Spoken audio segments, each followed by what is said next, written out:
Good evening. My name is Will Gabriel, and tonight I'll be your host and your DM for the fantasy campaign, The Doomed City of Granitegard. And welcome to our test run of the new Guardtower studios. Woo!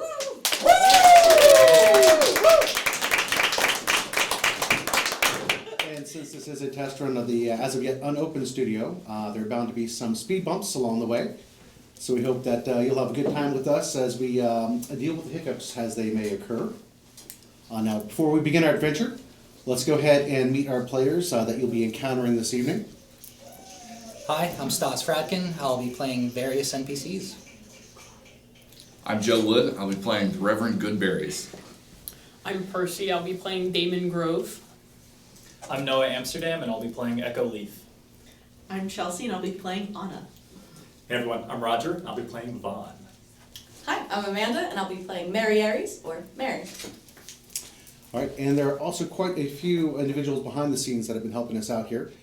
We have James Lowe, who is our producer, and he's been working about 5 million hours to try to get this studio up and running in time. We'll make a big round of applause on that. We have Clay Ledger, and he is our audiovisual lead and tech genius. And without him, we couldn't be running the stream for the test tonight. And then also we've had a lot of different help from individuals that are part of the cast as well. Hadley Rayford, she has been helping us, and so has Adam Rudolph. And we're definitely very thankful. They've been putting out many fires, and hopefully they'll keep the fires to a minimum tonight for us as well. So I'd also like to give a huge round of thanks to Lynn Bartles and the Guardtower staff for all of their support and assistance. Without them, we couldn't have gotten as far as we have here. And which I think that's about all we had to cover tonight. Is that right? Sounds beautiful. Excellent. So without any further ado, we're going to go ahead and show you our test run for our intro, and hopefully you'll enjoy that. Once the seat of economic and political power in the Northern Territories, the city of Granitegard fell in one catastrophic moment of terror and bloodshed. In the quiet hours of the night, the massive granite mesa that served as the city's namesake exploded violently, the debris reducing entire swaths of the city to ruin. Before the inhabitants could even comprehend what had happened, they were blindsided by an army of monstrosities surging from the sewers and into the city streets.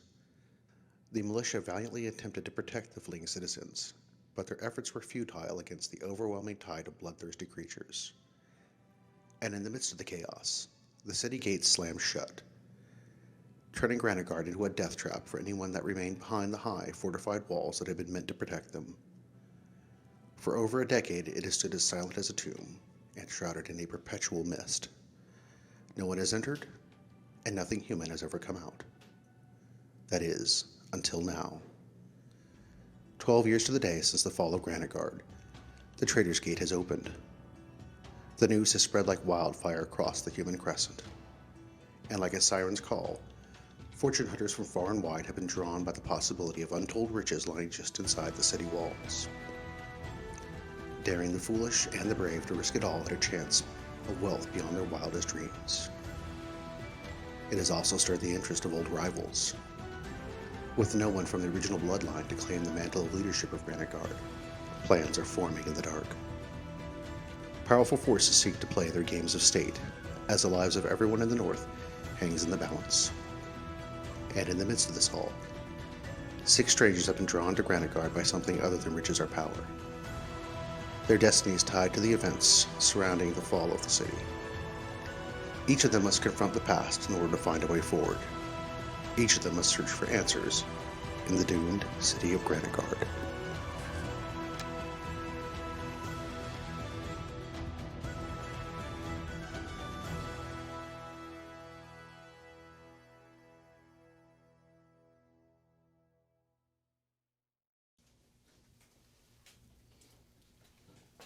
Over 400 years have passed since the Elderborns extinguished themselves in a bloody war that ravaged their empires. The passage of time and the persistence of the elements have almost erased the scars of that terrible conflict. Only in the most remote places can ruins still be found from an age when reality-bending magics and technological wonders abounded. The period after the Great Collapse was one of utter barbarism. Clawing their way back from the chaos, humans have been faced with a long, difficult struggle to pull themselves back from the darkness. For most of humanity, the known world has shrunk to an expanse of terrain running along the eastern edges of the Dragonspine Mountains known as the Human Crescent. Beginning far to the south, the Spice Coast ranges from the Timorous Islands all the way up to the Lost Hope Pass. Straddling the equatorial regions of the south, the dry, sun-kissed dunes and the expanses of dense, humid jungles are vivid reminders of the duality of the Spice Coast, a land both savage yet filled with cultural refinements, with fearsome pirates plundering the seas and raiding villages, yet also it draws those seeking enlightenment to the largest active library in the Human Crescent.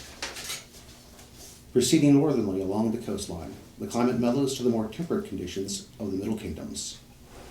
Here we find a tangled web of fiefdoms, bickering city-states, and would-be autocrats, locked in the meaningless conflict of a never-ending contest for power.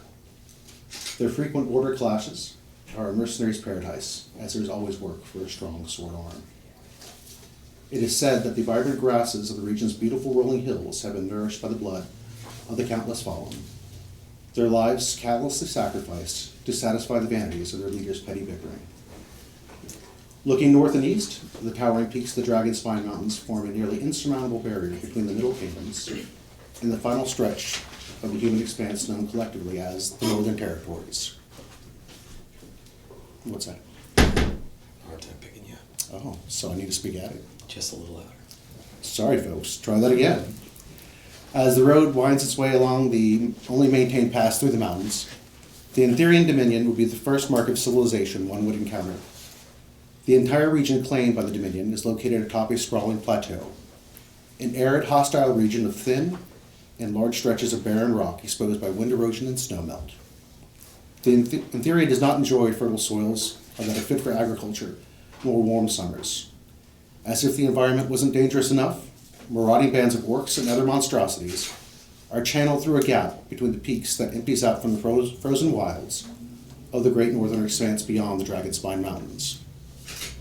The hostile environment has served to forge a people that are both robust, resourceful, and pragmatic.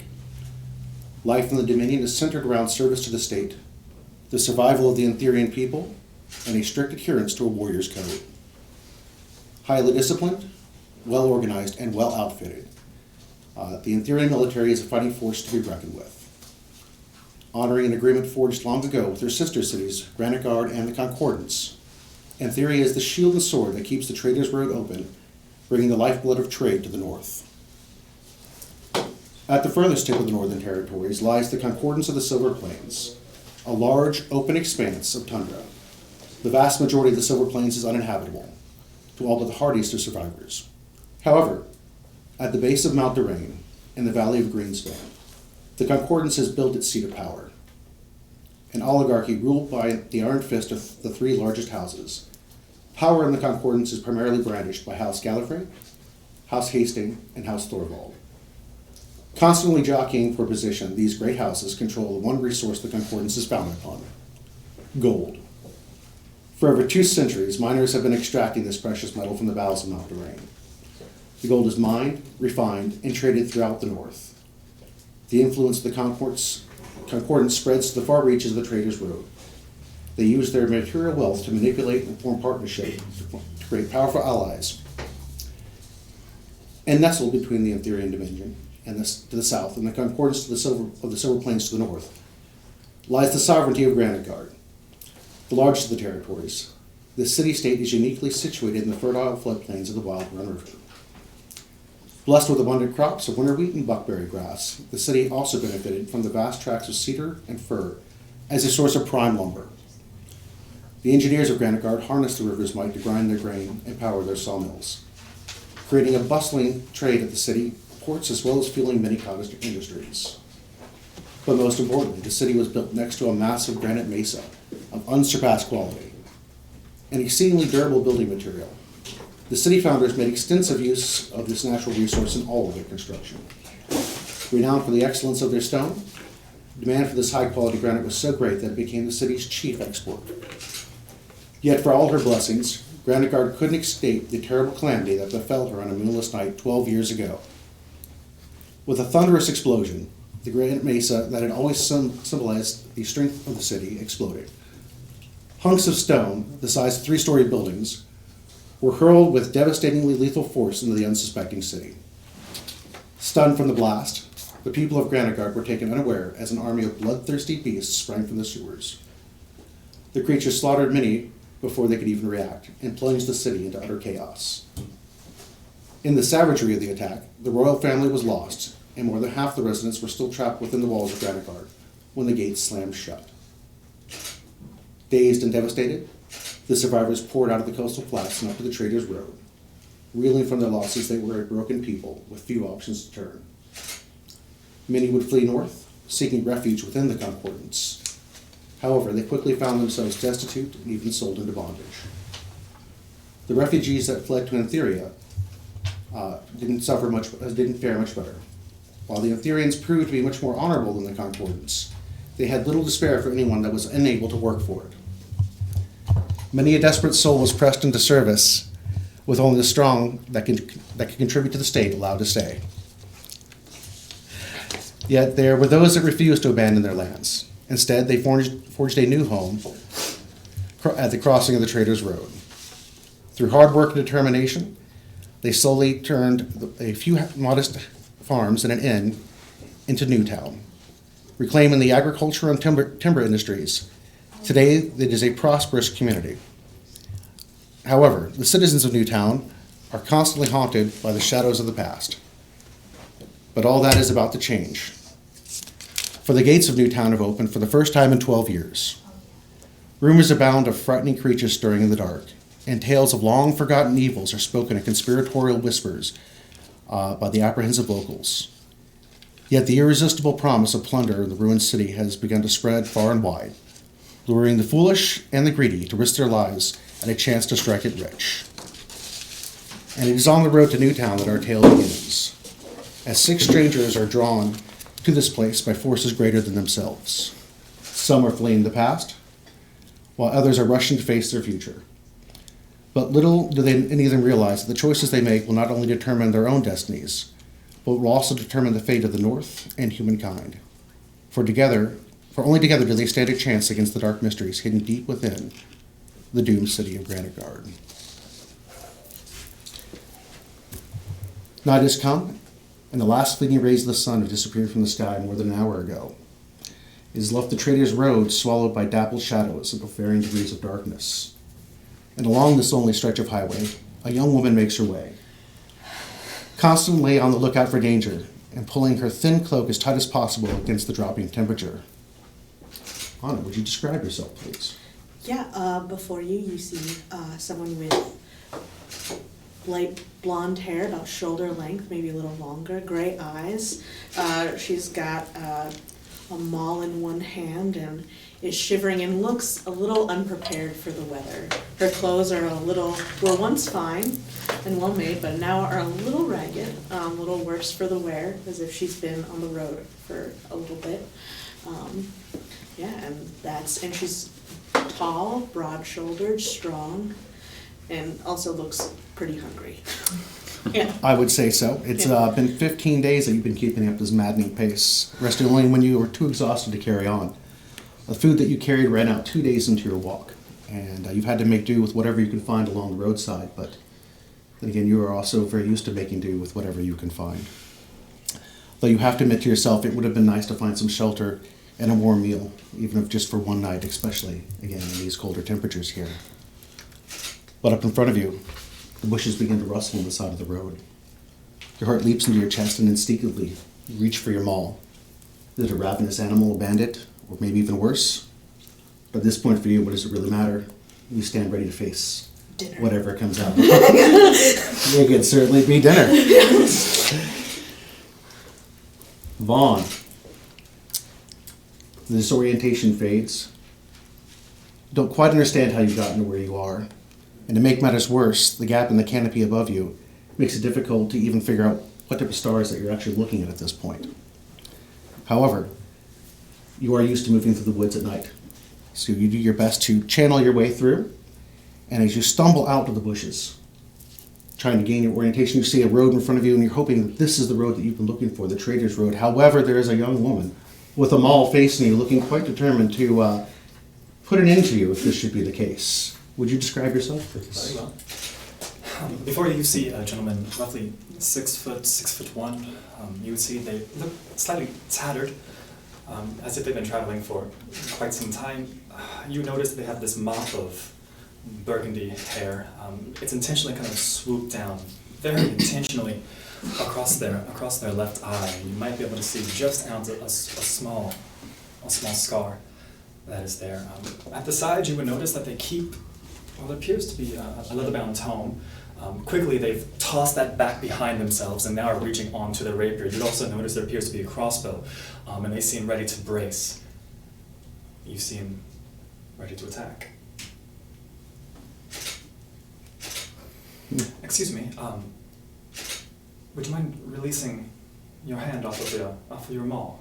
Be so kind. Yes, I suppose. I thought you were a rabbit. Have you heard many rabbits move through the brush? One or two the past couple days. I imagine they're slightly smaller than I was. Hope springs eternal. A smile kind of comes over the face. Yeah. Puts the weapons back to the side. Lower them all.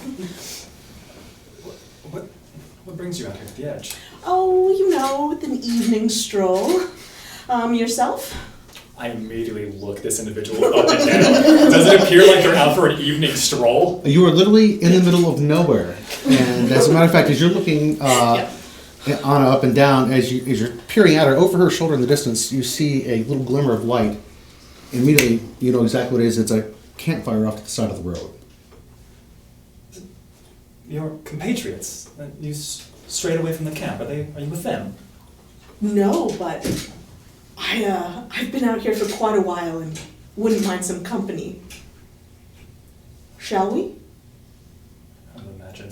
What else can I notice? As if there's any type of... I'm looking to see if there's any ragged nature, any type of concern. I'm trying to size up between, like, is this some type of trap set by a bandit further up, or is this someone who has just lost their way?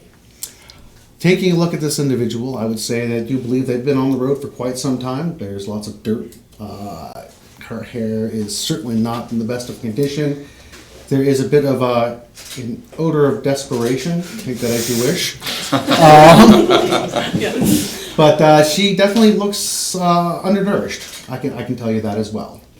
Look, noticing his suspicion, yesterday I ate bark.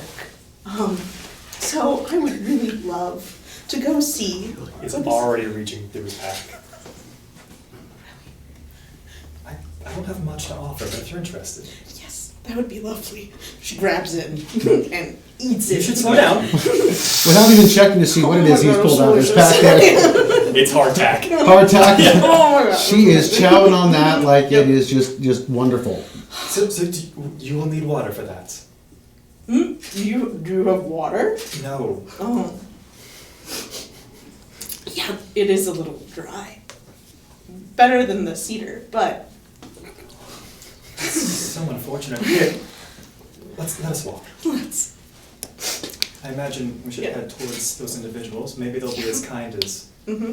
Yeah, or maybe they'll be rabbits. Like, let's not...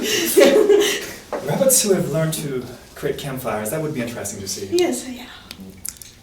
As you all stroll down the road now, are you approaching this cautiously, or are you just brazenly going down the center of the road there? Everything so far that's been done has been done with caution through the brush. Besides the fact that I came face to face with someone immediately. Yep. Anna's just walking up the road eating the hardtack. Yep.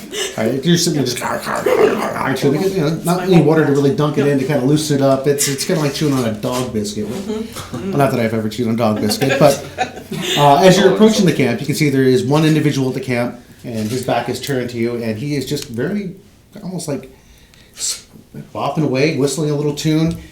Individual seems very much out of their element here, looking more like somebody that belongs to a courtier in polite society than somebody that should be out in the wilderness all by themselves. There is this fine, long royal purple jacket. There's silver trim on it. It even has epaulets on the shoulders. There's a purple felt cavalier's hat with a silver band and a long, beautiful feather attached to it. Purple flared pants that end in silver tights. You don't see a weapon anywhere in the camp. And there's a large chest there, too, that seems to be what he's been pulling his pots and pans and stuff like that out of, and you can smell something delicious cooking on his fire, which seems like what he's kind of leaning over doing is, again, his back is to you at this point. How long did it take us to get there from where we were at? From where you are, Yeah. No, from our initial meeting. at from the your bush. initial meeting, so you chit-chatted, maybe if you're doing a cautious stroll down the road there, maybe 60 seconds. A moment, before we get too close. Have you seen many other individuals on the Traders Road? You're the first. Really? Yeah. I imagine people would be traveling in mass. It's been pretty sparse. Any caravans and things like that that have come by, you've kind of ducked to the side and gotten Yeah. out of the way of. You know, yeah. I haven't seen anyone. I haven't interacted with anyone. Interesting. Well, it's a pleasure to formally make your acquaintance. You may call me Vaughn. Oh, it's wonderful to meet you, Vaughn. I'm so glad you weren't a rabbit. I'm Anna. Yes. I'd really love to meet that stew, or roast, or... It's better than bark, I imagine. Yeah, yeah. We get up to the edge. Hail? Man stops and sees kind of step, and he turns back around, and as he turns around, a big smile comes across his face, a very friendly-looking smile. He has very long, drawn-out features on him. Again, as he stands up, long, tall, lanky kind of individual. He's like, come, my young friends. Come join me here in the light. I'd hope I wouldn't be dining alone this evening. I even took the precaution of putting something a little extra on in case I had guests. I mean, I are along the roadside here, and the night is cold and my fire is warm. And I doubt you're going to get a better offer from anyone around here that I don't see. Glances around the nothingness. Yeah, it's empty road as far as you can see, one way or the other, north and south. After you Oh, start thank walking you. up slowly but behind. So, I guess my manners. I should introduce myself. I am Versigalis Rex, if you wish to be more formal on that. And I am on my way to a delightful little burg they call Newtown, specifically to the Red Valerian Inn. Have you heard of this inn? Well, if you haven't heard of it, it's a splendid establishment. And if you're ever in town, you really should experience their hospitality for yourselves. It's second to none. So just a few moments here, and I'll have the salted pork and potatoes done. I guess it's not quite a feast for a king, but I'm sure that a hungry stomach would make it decently palatable. Please, between the two of you, I can't imagine you sharing this type of preparation roadside with two hungry strangers. How did you come to have so much? How did I come to have so much? I always believe in being prepared. That's kind of what I do, is I speculate on things that may happen. It's kind of how I make my money, I guess we could say. Insight. All right, go ahead and first roll of the campaign. Let's go ahead and see what you do. Good. Ooh, that's going to be an 18. 18. Ew. You're not reading anything suspicious or untoward about this individual. He seems to be very honest and very happy that you're here. As a matter of fact, if you're looking, he actually has been preparing much more than a meal than a single individual could possibly eat. I mean, it looks like they could probably feed 4 or 5 people, possibly. Were you expecting someone else? You just never know who may turn up. And Mary. It's been a very, very long day of travel. Since sunup this morning, you've been walking, and your feet have finally reached a point where every step is a painful reminder of how long you've been on the road. And as much as your mind wills it, your body is reaching a point where there's just no way you're going to make that final leg to Newtown. The prospect of spending another night huddled up to the side of the road is wholly unappealing, but from the looks of it, it may simply be unavoidable. And as you begin looking for a place to bed down, you spot flickering light up ahead in the distance. And even from as far out here, you can smell a meal cooking over a fire. And your stomach certainly begins to become very interested on what may happen. Would you please go ahead and describe yourself? Yes, who you see is a rather short, 5'4", round human walking, kind of, clutching herself. Her hair is a silvery purple that you'll usually see in like nice little braids. It's very disheveled right now and hidden under a rather tattered cloak. In fact, the outside of her clothes look very tattered and ragged, although if you look kind of like at her boots or what's underneath, it's a little bit better quality, though kind of dust covered from the travels. She has her shield in her arm that she keeps picking up and lowering because she's exhausted and close to just dragging it along with her. And in her hand, she has a pocket watch that she's just fidgeting with, while she kind of, at this point, is muttering prayers in and out with what little energy she has left. And so this fire up ahead, are you going to be approaching that, or are you going to be trying to duck off into the forest? She's going to take a quick moment and think and pray to her God for one last, can this finally be it? Is it over? Have we found someone good? And do we still believe in the good of humanity? And with that, she meditates for a little bit, lifts up her shield again with a little bit more strength, and heads over. All right. So at the top of the rise, as you get up there, you can see that there are 3 people by the fire. 2 individuals kind of off to one side, and then again, this tall individual in purple. Seems very animated in everything that he's doing, like almost like over-animated in the actions that he's taking. And again, the 2 of them do not look like they really belong with him. There's one individual she's pretty messy, and there's another one that still has like little pine burrows and things like that stuck in his hair, So, Vaughn, you kind of pick up motion out in the darkness. I believe you have more company joining us. More company, I would say that's excellent timing. My friend. Please join us. We have dinner waiting. It'll be ready in just a moment then. And there's plenty for us to share. You all don't mind, do you? No. This is your camp. Excellent. Then do please join us. Do please join us. She hesitates, thanks her God with a question mark on the end. Says, that's very kind of you to offer, but why? Why would you offer to me just walking along? Well, there's safety in number, as I do believe here, especially in these particular woods. You know, there's all kinds of bandits and those sort of foul individuals. So I would say having a few extra eyes and ears to keep me from being at the point of one of those individuals' swords would benefit me as well. And these are my newfound friends. This is Anna and Vaughn, and you may call me Versigalis. And Thank you. I hope you don't mind pork and potatoes. It's again all I have.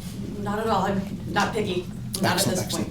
And he begins serving you, and they are these absolutely beautiful porcelain bowls with these very fancy silver spoons on each one of them. He just kind of hands it right out for you, goes back over to his chest and pulls out a nice little bowl for himself and scoops it in there and sits down and just begins eating the pork and potatoes, smiling away, just looking at you folks like, you enjoying it? Do you travel with this cutlery everywhere you go? Yeah, this is, why would I not travel with my favorite things?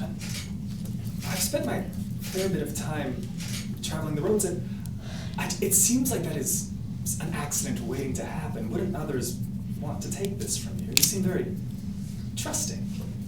I haven't had too much trouble just as of yet. I always seem to run into very kind and protective individuals that tend to look out for my interests, again, because I try to reward those around me that take care of me.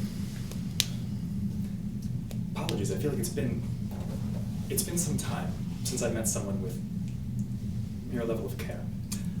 Well, a little hope, it goes a long way. It kind of brightens the heart, and you'd be surprised how it can change people's outlook for the day. See that he reaches for his book. Starts to jot down. Amazing. So, 3 strangers, all on the road at the same time, and all traveling so late in the evening. That is a very uncommon occurrence, I'd have to say, especially in this part of the world, because again, as I said before, rumor has it that foul creatures and dastardly doers of evil, devious deeds patrol these roads. So what a stroke of good fortune for us to come together at my campfire here. Wouldn't you agree? This is the happiest day of my life. Oh, well, that is wonderful. This is amazing. You also look quite famished. Do you like apricots? I love apricots. Oh, fantastic. And he stands up, he runs over very happily. Again, he's rummaging through and he begins taking out items. Like he sets out this beautiful silver coffee pot. Oh my. Sets out a couple other things as well. And again, it's all like dishes and things you would not expect anybody to have on the side of the road. All very fancy. And they must weigh an absolute ton when he carries this chest around.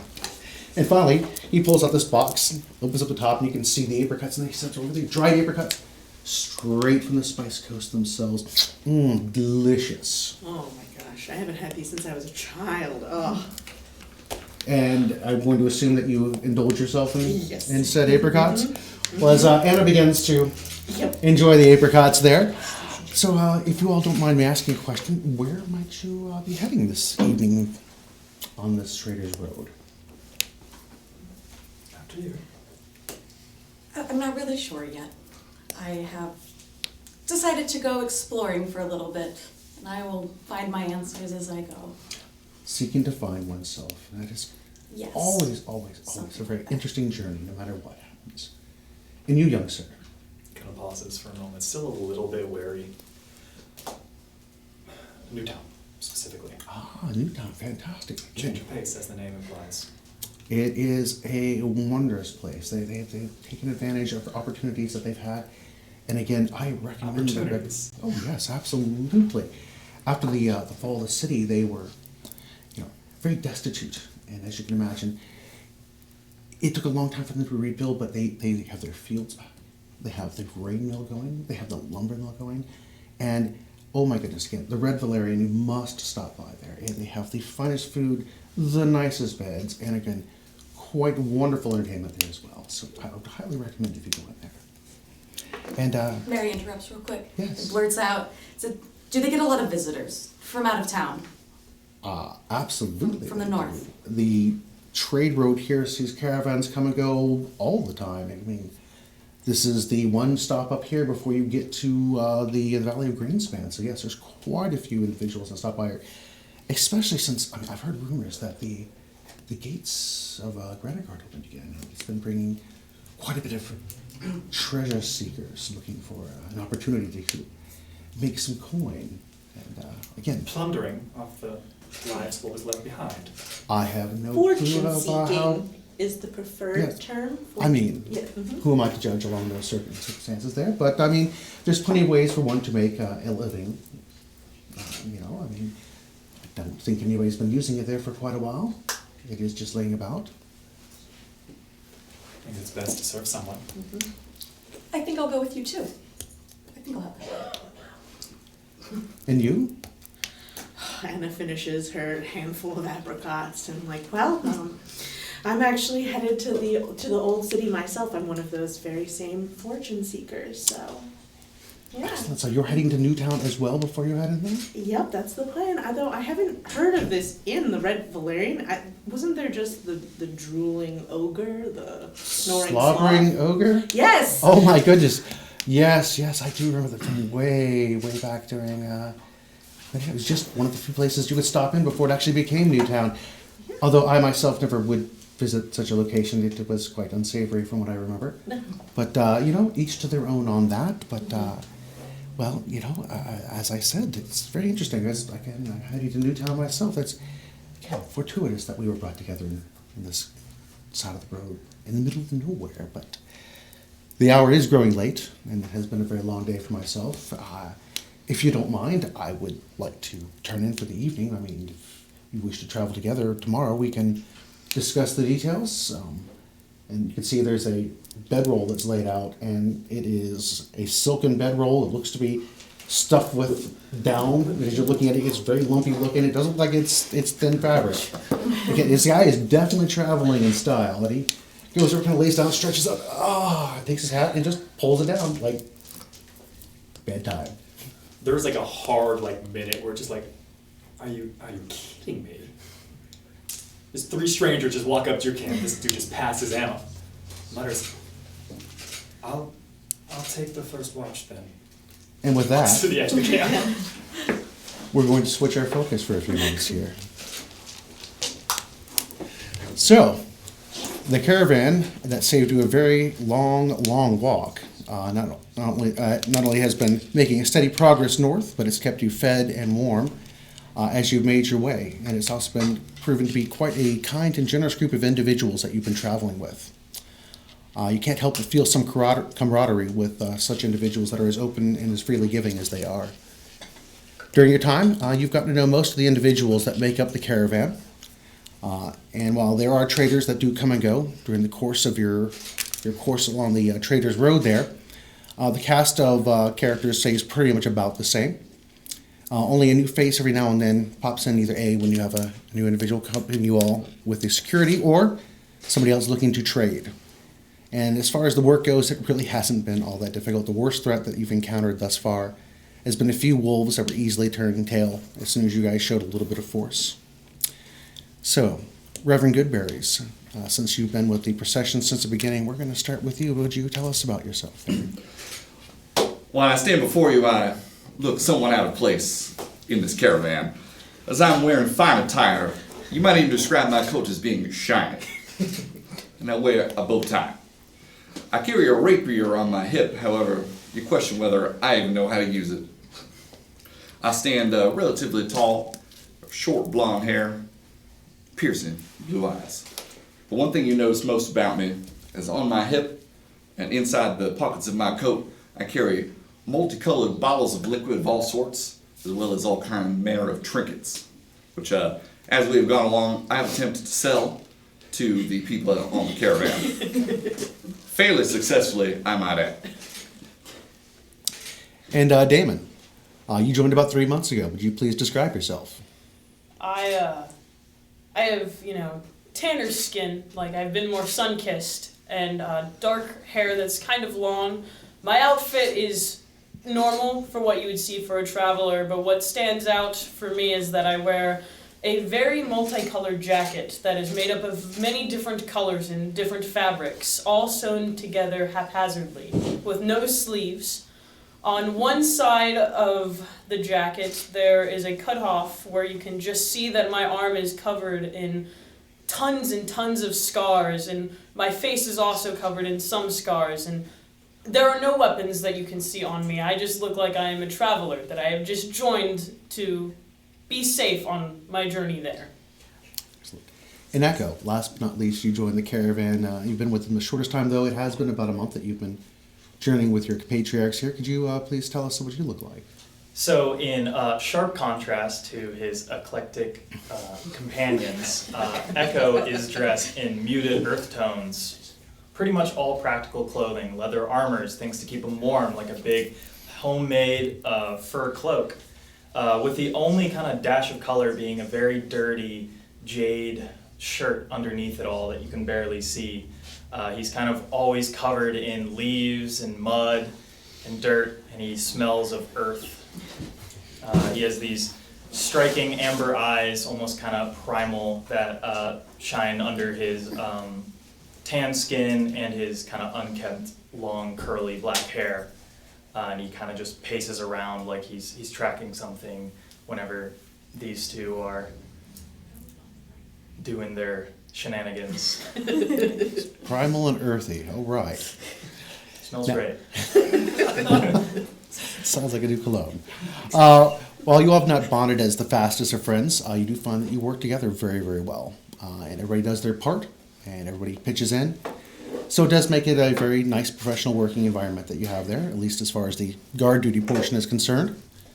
Tonight, the moon dances in and out of banks of the passing clouds, often obscured for long stretches of time. It leaves the night a lot darker than you would prefer. And it's also grown so much colder the further north that you've gone. You muse to yourself that the first snowfalls of winter can't be too far away. This, as you complete your patrol and you head back eagerly to the promised warmth of the campfire. Approaching that, there's a man kneeling by the fire. He's stoking the blaze for a pot that he has set up on a rack of the flames. You can smell delicious hints of cinnamon and cloves, making you hopeful that he will share the mulled cider that he's preparing. It's not uncommon for the traders within the caravan here to share their wares with you, especially since you are patrolling and making sure that you keep them safe. Even as he's hunched over the flame, you can tell he is a tall, lanky-looking fellow. He's dressed like a dandy, and from what you can see, he has somehow avoided the grime of the road travel. He wears a purple flared pantaloons with silver tights, and there's this royal purple jacket with silver trim and these beautiful epitaphs, and this gaudy cavalier's hat with a long white feathered plume. Again, he sits there kind of stoking the fire, and he turns over as you all are approaching. And has this very pleasant smile. He says, nothing terrible to report, I hope. Just got some cider warming up here. Would you wish to join me for any of it? Some cider. Well, I think that'd be mighty nice if we could join you. Excellent, excellent. It's always Boys, good to have care to company join? on these nights. I don't know if I trust him. He looks like he killed a peacock. Well, I can assure you, I did not murder any peacocks. Their they're very feathers are hard to much kill. different than the plume that I've got here. It's white. Are you telling me you've tried to kill one? I've read about it. Oh. You'll have to forgive my compatriot here. He's a little on edge, but we can relax, I think. I keep them alive. Mostly. Well, then you have been doing an outstanding job with that, because it looks like this caravan has been very well protected. I tell you what, he pours a mug and hands it over to you. Would you like some old cider? You drink it first. I will gladly. And he just takes this wonderful long, that's wonderful. Sets it down. Would either the two of you prefer some? Absolutely, please. Pour Pours me a one- double, in fact. A double? Well, unfortunately, I only have one size, but if you would like some more when we're done, that's perfectly fine. And That'd be fine. hands it over to you. It's going to be a chilly night, so I doubt that we're going to see the first frost for another week or so, but this will certainly help keep you nice and warm. And you, young sir, would you Absolutely. like? Fantastic. Pours that. Cinnamon is straight from the edges of the Timbro Islands. Freshly harvested. Ah, yes, I do. I noticed it. Timorol Islands, such a far-off, exotic place. Bouquet is intoxicating. Yes. It is a far-off place and quite deadly, but the best cinnamon comes from their trees there, so kind of worth the danger, I do believe. So, how goes things this evening for you folks? And young man, have you changed your mind about the cider? Yes. You have, very good. So Please. he pours you one. Enjoy. And when you need to refill, let me know. But how do things go on the patrol this evening? It's been fairly uneventful, just the way I like it. I would say it's probably just the way everybody likes to hear. Nothing worse than an ogre or something like that coming by and eating one of the wagons or the horses. Definitely not good for business, I would certainly say. So, are you following the caravan all the way north to the Concordance? We'll follow the caravan as long as we've been paid to protect it. Then perhaps we'll part ways afterwards. Oh, understandable. Smart business venture on that. I myself am going to be hopping off the caravan once we reach Newtown. It's a lovely little community. Actually, I do believe it's the next stop on your trip. I think you're about a day out or so on that, correct? Right. About a day out, very close. Yes, we. Do you happen to know about how far ways out we are from the crossroads? From the crossroads. Again, that's right there by this Newtown where I'm heading. I do believe that you would be there tomorrow afternoon, as a matter of fact. And so you're looking to go to Newtown? Yes. Well, I think many of us have been drawn inexorably towards this place. Like to try and make some business while I'm there. Business, you do say. Yes. Well, that's quite interesting. I myself am looking for individuals that are reliable and skilled, who don't mind making a wage. It's an honest wage for some interesting work. Would you happen to know anyone that might be You interested in lost such me thing? at honest wage, but you got me back with interesting. Very good. Well, when I say an honest wage, I mean that you'll be compensated well for your endeavors. Now you have me listening. Oh, excellent. I always like when I have someone's full attention. It's always most joyous. So, I tell you what. Kind of reaches down into his pocket there, pulls out a small bag, hears some jingling going on, kind of sets it down in front of you. What you'll find in there is 3 gold coins for each of you. And that is just my my payment to you to come meet me at the Red Valerian Inn when the caravan reaches town next evening. I have a proposition for you that I do believe you might find interesting. Well, the road is relatively dangerous, which is why we had to hire some muscle. Such rough men as these. I think perhaps 3 gold is a little bit less than that's worth. 3 gold apiece for you to come just listen to my business proposition? Oh, I do find that is quite a very fair, especially since I'll be buying you dinner just to throw the proposition to you. Fair enough. I do happen to have my own business at the Red Valerian, so Excellent, excellent. there we'll meet you. So you- or at least I will. What about the two of you? I just go where the road takes me. Well, the road happens to be taking you to Newtown, so that is quite fortunate then. I guess I'll be there then. Excellent, excellent. So, the hour is certainly going late, and I am very tired, so I do believe I'll be turning in. As you can see, the pot with the rest of the cider is available for you, so please do enjoy. I do believe I'll retire to my caravan. And good night to you. Oh, I did forget to introduce myself. You may call me Versigalis, and you can ask for me Versigalis. when you are at the end there. And thank you. It was a pleasure to meet you. And there's a little bit of a click to his heels as he turns and begins walking off to the circled wagons, kind of steps past one of the wagons and looks like he's fidgeting around on the edge of it. All right, fellas. Is he out of earshot now? He does appear to be out of earshot. All right, fellas. I don't know if you noticed the attire of that dandy man, but he is what in my business we call a mark. Now, if you are interested in a business proposition, there's potentially some gold to be made here. When you say mark, do you mean we're going to track him and then hunt him down? Well, Because he's right there. he's fairly easy to track, and also, speaking of which, I think you might want to keep your voice down. No, Be very stealthy, though. I mean, I wish to attempt to part him with his coin in a legal or semi-legal way. Or we can just steal from him. No. But he's right there and he's sleeping and it would be easy. You see, the trick is to get them to give you their gold willingly, and then the law doesn't have to get involved. Reverend, this man gave us his concoction of cinnamon for free. It was delicious.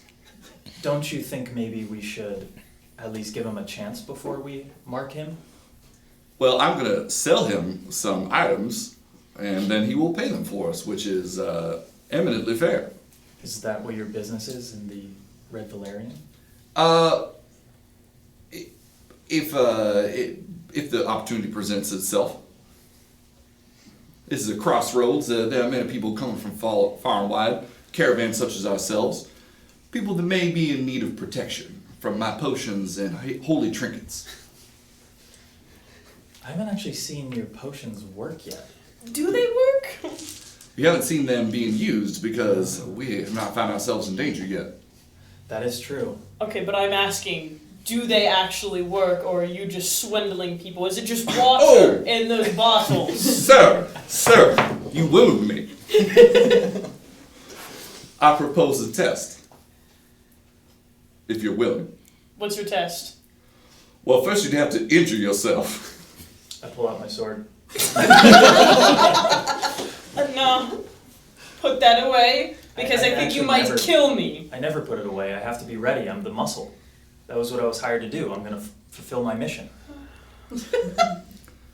You'll have to take it on faith. And I am a holy man, so it all makes sense. I'll pass on your test. All right. Please do not.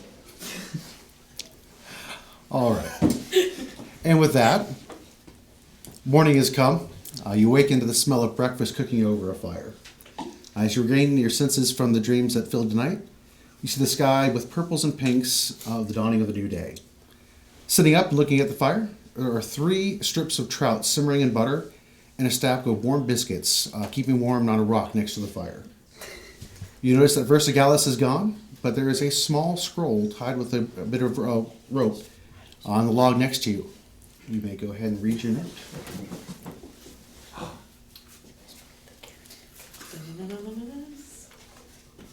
Did you do the others? For me? Greetings, my new friends. I believe it was more than mere chance that we have crossed paths. I wish to discuss an offer that you may find lucrative in more ways than just financial. Kind of trails off for a second. Meet me at the Red Valerian Inn in Newtown tomorrow evening. Be sure to be there before the gates close at dusk. And enjoy the breakfast I prepared for you. You have many miles to cover today if you wish to make our rendezvous. Sincerely, V, and it looks like they couldn't be bothered to give us the full spelling. And while this is happening, you see Mary over there kind of jotting in a journal and like, muttering to herself in prayer, like what's going on, kind of rather frazzled. But when Vaughn begins reading it, you see her kind of perk up and jot down some notes. When you pull up the scroll there, you notice that there are 3 gold coins stacked underneath that. One for each of us. I'm more confused as to when did they have the time to go fishing? Did you see any rivers on your way here? Just points very, very far back. Takes the coin. Yeah. Where did he get the biscuits? Who was that man? I would die for him. I don't know, but You guys can have my coin. Okay. are you sure? Yes. I'll be alright. Really? I feel like this was intended for all of us. It's fine. I might have to be on my own. Certainly, I don't want to speak for you, but I don't believe you have to. You're traveling with us, correct? I don't want to be a burden. I've got my own path laid out somewhere before me. Well, the note was addressed to all of us. Maybe this is your path. That's true. Let me check in with God. I'll get back to you. She turns, prayers, kind of meditates on it, comes back and says, all right, well, I appreciate your kindness. I'll be happy to join you guys. Wonderful. You'll let me buy you a drink. Done. You'll need a coin for that, I imagine. Well, I thought I was getting it. I don't know, how much longer do we have? You're guessing that you could probably be there by late afternoon. I don't see much reason to tarry here any longer than necessary. I mean, obviously, a decent breakfast first. Yes. I imagine it's better than the bark you have been eating. Yes. It's fantastic. Oh my gosh. Yes, these biscuits are incredible. They're divine. And the butter, who, how, where? Yes. I have questions for this gentleman once we connect at the end. You do also notice the bedroll and the trunk are gone as well. Are there any tracks? I don't know. Are Yeah, there any look tracks? around just to see as I'm eating my biscuits. Yeah. Yep. Go ahead, give me a survival on that. Great. Oh yeah. Oh, let me just double check. Yeah, that's a 9. 9. I can see that's one of your strong suits. Yeah. You're like, he must just, maybe he's a light stepper. You sold it Maybe really well. these biscuits. I don't really. Yeah. Who knows? Who cares? These biscuits are amazing. Yeah. Again, I recommend we should save some of those. Oh. I'll gladly bless them for you next time as well. Oh, thank you. That's very, very kind. She finishes the biscuit. And they were nice and fluffy and delicious. So there is that going for you on that. So you all pack up the little bits of meager possessions that you have. I'm assuming you're going to put out the smoldering fire. And again, back out to the Trader's Road that you go. However, there's a spark of hope in your step. So today's trek, you're not doing alone. And again, it makes it so much easier with the 3 of you together. I would assume that during the course of your day here, you're also having minor, just kind of surface conversations, kind of getting to feel each other out a little bit there. And I'll let you kind of fill in the gaps on that as you go along, how much you want to reveal. But even with your brisk pace, you realize it is going to take you pretty much the rest of the day to get over to Newtown. And again, it's nice to have that extra spring in your step, but it is still a long, long walk.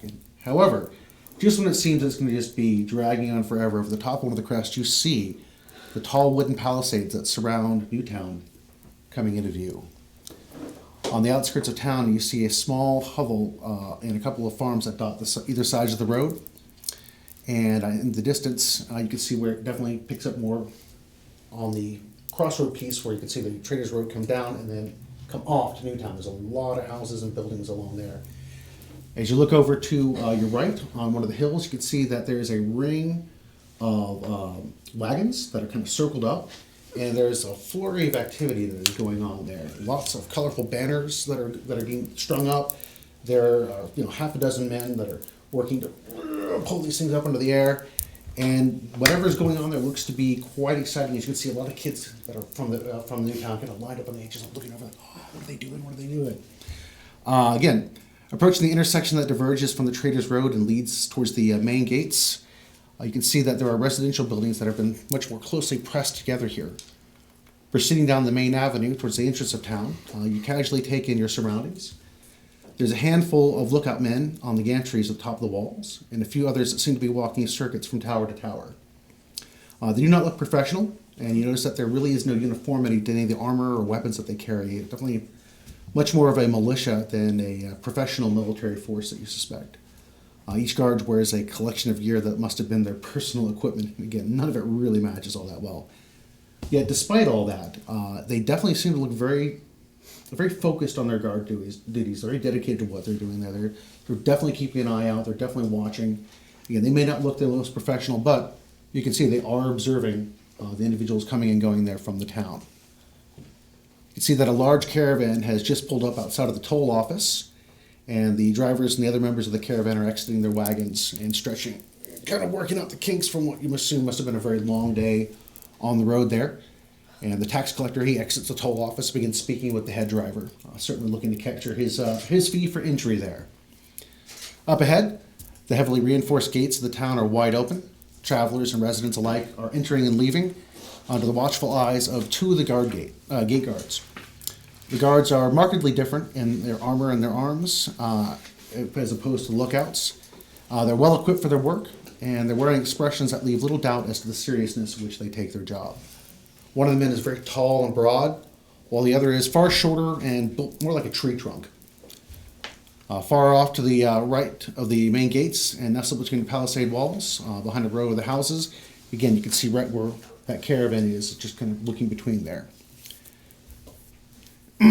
Taller of the two guards, voice bellows out, "By order of the Grieve, gates is closed at dusk.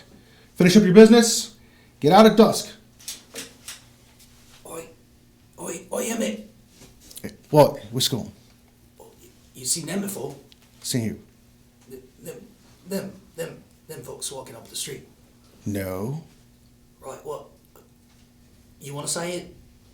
Because I can say it if you don't want to, no? If you want to say it, go ahead and say it. Right then, listen up you. Mind the sign and have a good day. If you can't read, then remember this. No thieving, no fighting, no killing, and no magics. Gates open at sunrise and close at sunset. So if you aren't staying at accommodations here in town, you best be done with your business and out by then. The Grieve men don't take too kindly to riffraff sleeping out in the street. Roy, What? did you just call these folks riffraff? I didn't mean, I didn't intend they was riffraff. I was just saying. You're always just saying way too much. All you gotta do is read what the sign says. You ain't gotta call people riffraff. I'm sorry. Look, Roy, just mind the gate. If folks got a question, they ask you a question. It's that easy. You made the lady cry last time. We got in trouble. Ain't looking to do that. It's a dock and pay. She was a real nice lady. I didn't mean to. You made her cry. Sorry, folks. And with that, we are going to take a short break, and we'll be right back. All right, and welcome back. I do apologize about the opening being very soft. Again, we said there were going to be a couple of hiccups and some speed bumps here and there. However, eventually we'll be posting this up onto YouTube, and when we do so, I will make sure I re-record that opening there so you can understand what I said on that, so I do apologize. But again, we are expecting a couple issues here and there as we test out the studio. So we're going to jump back to where we were. And so, Reverend Goodberries, Damon, and Echo, when your patrol ended this morning with the sun rising, the caravan has begun to pack up. Normally, you would all grab some breakfast and head straight to the wagon to get some sleep. But this morning, you stayed up, milling about the camp as the drivers and their teams got ready for the road. You did not see the mysterious man in purple when you asked around. No one seemed to know who you all were talking about. And since no one reported any theft nor damage to their wagons, everyone seemed fine, you decided to kind of let it be. Still, you have to say, as you were traveling along the road, sitting in the back of the wagon watching the day go by, kind of pondered the events of last evening, wondering who this individual was and where they went to. As the caravan got underway, the familiar and strangely comforting rocking and swaying of it put you fast to sleep. And Your day goes by relatively easy. As the caravan, as you awaken to the sounds of civilization, the jerking of the wagon as it screeches to a halt, and judging by the light peeking through the flaps, you say it must be really late afternoon, not too far from sunset, you would imagine. Climbing out of the wagon, you see that there's a wide hard-packed road that is obviously the main entrance to the walled town in front of you. You're assuming that this must be Newtown that the wagon master had prepared you all for. The caravan drivers have all parked their carts in a line, one after another, with the lead wagon in front of the tax collector's office. Harold Driscoll, the lead driver of the wagon, gives you all a nod as he steps out to meet the tax collector, and they begin talking business. All around you, there's a buzz of excitement that arises from the interaction of so many lives as they pass in and out of the gate. Farmers are exiting with their empty carts. Laborers are returning after a long day working in the fields. A lavish carriage, driven by 2 impressive black stallions, trots into town. There is even a group of dangerous-looking mercenaries, or maybe fortune-seeker types that you can see, their armor and weapons bristling around them. They can stand out immediately as they kind of bristle past the common folk there. Then you feel something odd in your pocket. In my pocket? As your pocket, yes. No, sorry. Again, as you come out, you don't remember actually sticking anything in your pocket the night before. Bandits were looking. And there's a note as you pull it out, and not that one. This one. Yes. Oh. Are you sticking your hands in his pockets? No. Are you trying to pickpocket me, sir? No, there are some people with weapons, and I intercept it because I'm a guardian. Oh, all right. I'll keep you safe. I'll let it slide this time. We're the muscle.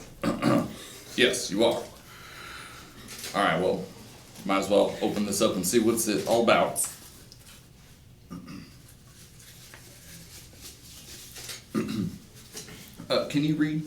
Can I read? Yes. Of course. It's not a dumb question. It feels like you're being just a little mean. I've Give read- him credit. I've read many books. I know all about the history of all these lands. Name 3 books. The history of Granitegard, the history of the Anthurian Dominion, and the second history of Granitegard after it was doomed. Ah, very well. All right. My apologies. That In was my a very travels, short I've one. met many that can't read. I legitimately meant, should I read this loud? But just in case, I will. My new friends, I do not know what you are running from or why you are seeking Granitegard, but I sense our purposes might be mutually beneficial to one another. That's good. Please meet me at the Red Valerian Inn in Newtown tomorrow evening. Signed, V. I believe that will be our dandy acquaintance from last The night. one that killed the peacock, yes. Right. The very same. Well, I do like the words mutually beneficial. So, shall we? Nothing better to do. It's your lead. You flatter me, sir. I must admit I usually work alone, but Well, I think he's stuck here, so I think he follows whatever you say. Yeah, you know, the pack is much stronger than any individual wolf, so Well, we should stick together, is what I'm saying. As you guys are talking there, the caravan master finishes his talk with the tax collector and walks over to where you are. Harrow's weathered, wrinkled face crinkles up in a wide grin as he hitches his thumb towards the bureaucrat that's inspecting the wagons. We're going to be tied up here for a bit, and if you've got nothing else you really want to do, you lads can take off for the day. You've definitely squared your services with us, and you've done very well. And I thank you for that. And as he reaches into his thing, he pulls out a pouch, opens it up, and begins handing you a 5-piece, a 5-piece, and a 5-piece for your journey. Before you start handing them out, can I say, pardon me, sir, as the leader of this outfit, I can take the gold or silver and I can distribute it to my compatriots. no. I will take my own.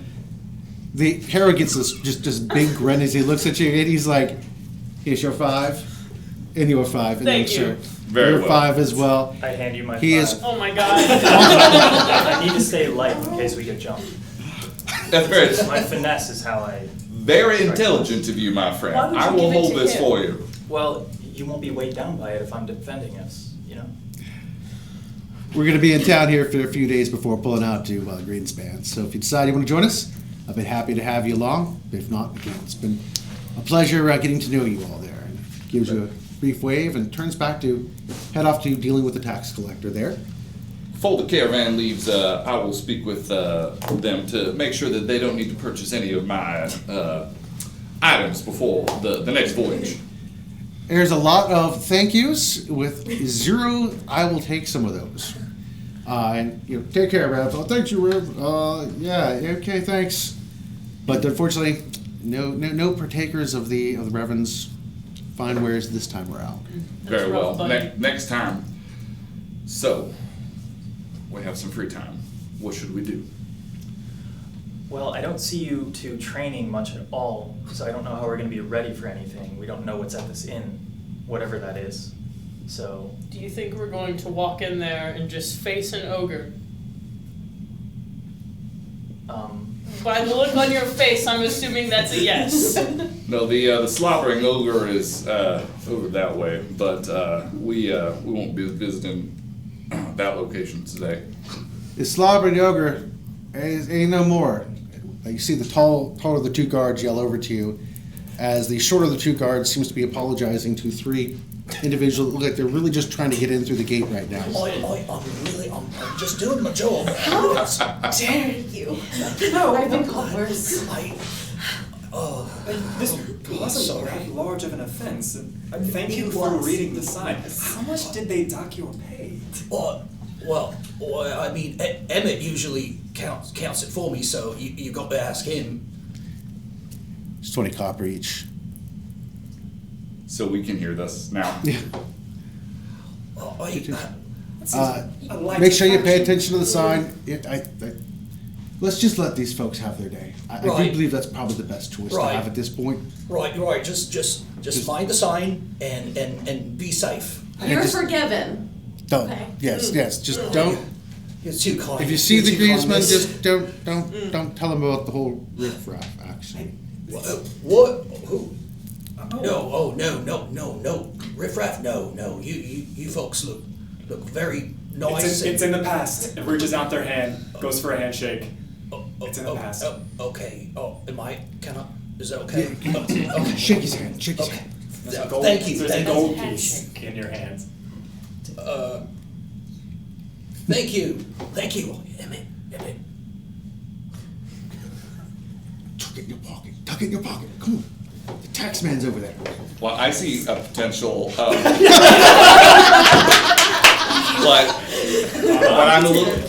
but I'm a little bit distracted. But nonetheless, pardon me, sir. You look like to be a man of class and sophistication. Is that the case? Emmett, I think he's talking to you. No, I'm talking to you, my friend. Oh, what? What's your name? Private Roland Mudbullet. Private Mud. My name is the Reverend Goodberries, and I come as an emissary of the one God. Could I interest you in a healing potion or perhaps a holy token? Just one God. What happened to the rest of them? The one Roll. God watches over Do us you all. think the church is here in town? It's the one God church. Oh, right. Well, you're It's from not just one God. It's the But- one God. He's from out of town, so, I figured I- he got I'll more read- than we do. I'll reach over and motion to him, and I open up my coat, and you see many holy symbols underneath. If there's another God that you'd like to speak of, we can do that, but healing potions and trinkets, can I interest you? Well, I don't, I mean, well, how, All of you are right there as this is going down. It's. well, I mean, those look pretty shiny, and, ooh, what's that one? It's a vial. I'll produce a small stopped vial of green liquid. Why, this here potion, it will heal you of your injuries. Drink it, and the lifeblood of the one God will flow forth and heal you. Well, I have had this nasty hangnail for like 5 days now. It's quite disgusting. It's pussy. Well, it will heal everything from a hangnail up to a severed limb. Traveler, if a word. I imagine these cures that you're peddling have quite the hefty price tag if you're They are a fair price because I am a man of the people and I wish but to spread the word of the one God and his healing vibes. You do notice that several townspeople at this point have stopped and they're kind of staring, looking over. What do you mean? Is he? This is how it's done. You see the. I've never read about any of these potions in any book. From the one god? Yes, ma'am. Are you familiar? I've dabbled. It's news to me, really. Do I notice any? Go ahead and make vestments a or perception check. perception. Okay. You said that like the townspeople have like gathered around. Yeah, at this there's point? about 4 or 5 townspeople. There's a couple more that are kind of walking up like, he says he sells potions from the one god. It's the blood of the one god. I kind of now like I've noticed these townspeople coming forward. I kind of want to like slip back and like hide away so that I'm not as noticed as he or Echo is. Go ahead and with advantage, you can give me a nice stealth. Is this some new age church? That was a 16 for perception. For perception, this one definitely looks like they know their theology. Okay.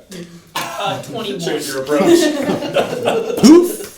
And Damon is just gone off the radar. Reverend, this is a lot of people. We should get to the inn soon, probably. Yes, there is a lot of people here. The taxman them carry corn. has now walked up and joined the group. He's like, "What are you selling there, young man?" Well, first of all, thank you for the fine compliment. Second of all, I'm selling potions. Oh, do you Of have a you. license to sell? I do. You do? Oh, excellent. Can you show me your paperwork? I just need to see the officialized stamp for that.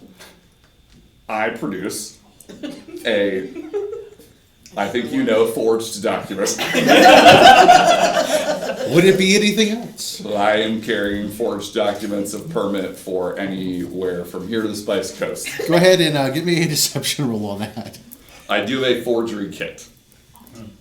As soon as Roland hears that he forgot to ask for like a permit, he just starts backing away a little bit. Did you say deception? Deception. That's a dirty 16. Dirty 16. Okay. Taxman takes the note. He's looking at that. He's like, huh, yes, that's definitely annoying. What do you know? It expired last month. Well, an that honest would be mistake. a $35 yearly registration fee. That's a 35 gold yearly registration fee for that. You know what? If you could point me in the direction of the place where I could update my permit. Oh, absolutely. I'm glad My we do office it in is the just morning. right over this way. Let's step over this way. Reverend, I don't think we should go with this guy. Why don't we take? Could I take care of that We should business ask tomorrow? Damon, what do you think? Right? This way? Yeah, we should go with him. You're saying that? Yeah, as I'm like getting You behind see you and like Emmett roll. You see Emmett and Rolo kind of like gotten to either side of you. They're like,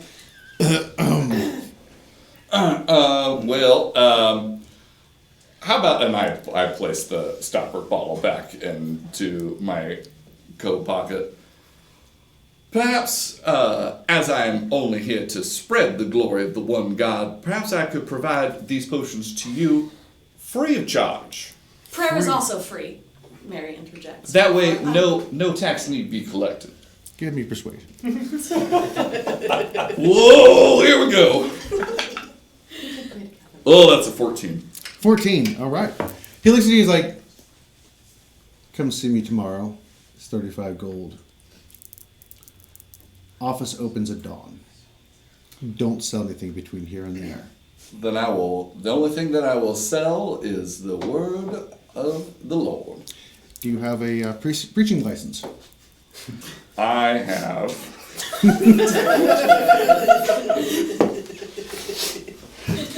One moment. I do have an alms box, blocks of incense, other sorts of holy iconography. oh, right, this way. We'll see you about that preaching license tomorrow as well. Yes, we will. I will see you right in the morning. Excellent. Enjoy your stay. Thank you, sir. Again, That thank you felt for your better. information. Very helpful. Right, And of course. maybe leans into you. Maybe be cautious of the first traveling salesmen to peddle their wares after coming into some money. Right. Right. I appreciate the advice. Thank you. Keep it up.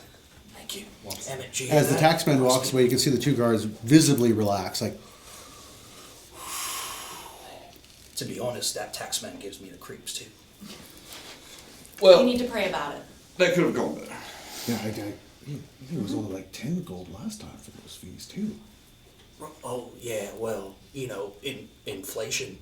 Inflation, yeah, that's true, it's true. Ever since some gates have inflation. Fantasy game.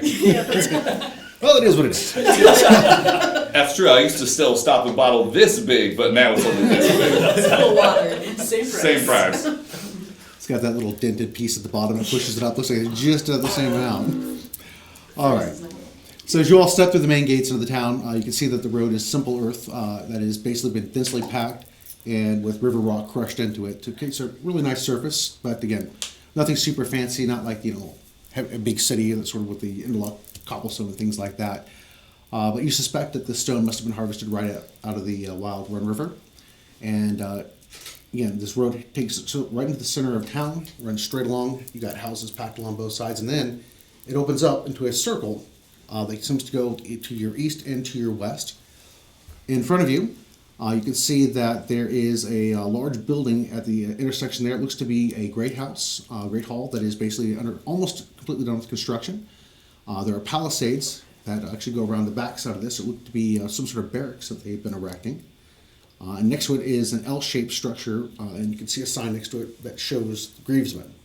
Symbol up there, plus it also says Grievesman, for anybody that can actually read Northern. And looking along there, there's also a signpost, and it shows to the left there's a bed, there's a pint, there's a bow and arrow, and an anvil. And the one to the right-hand side shows a loaf of bread, a horse, a jerkin, a set of leather straps, and a potion bottle.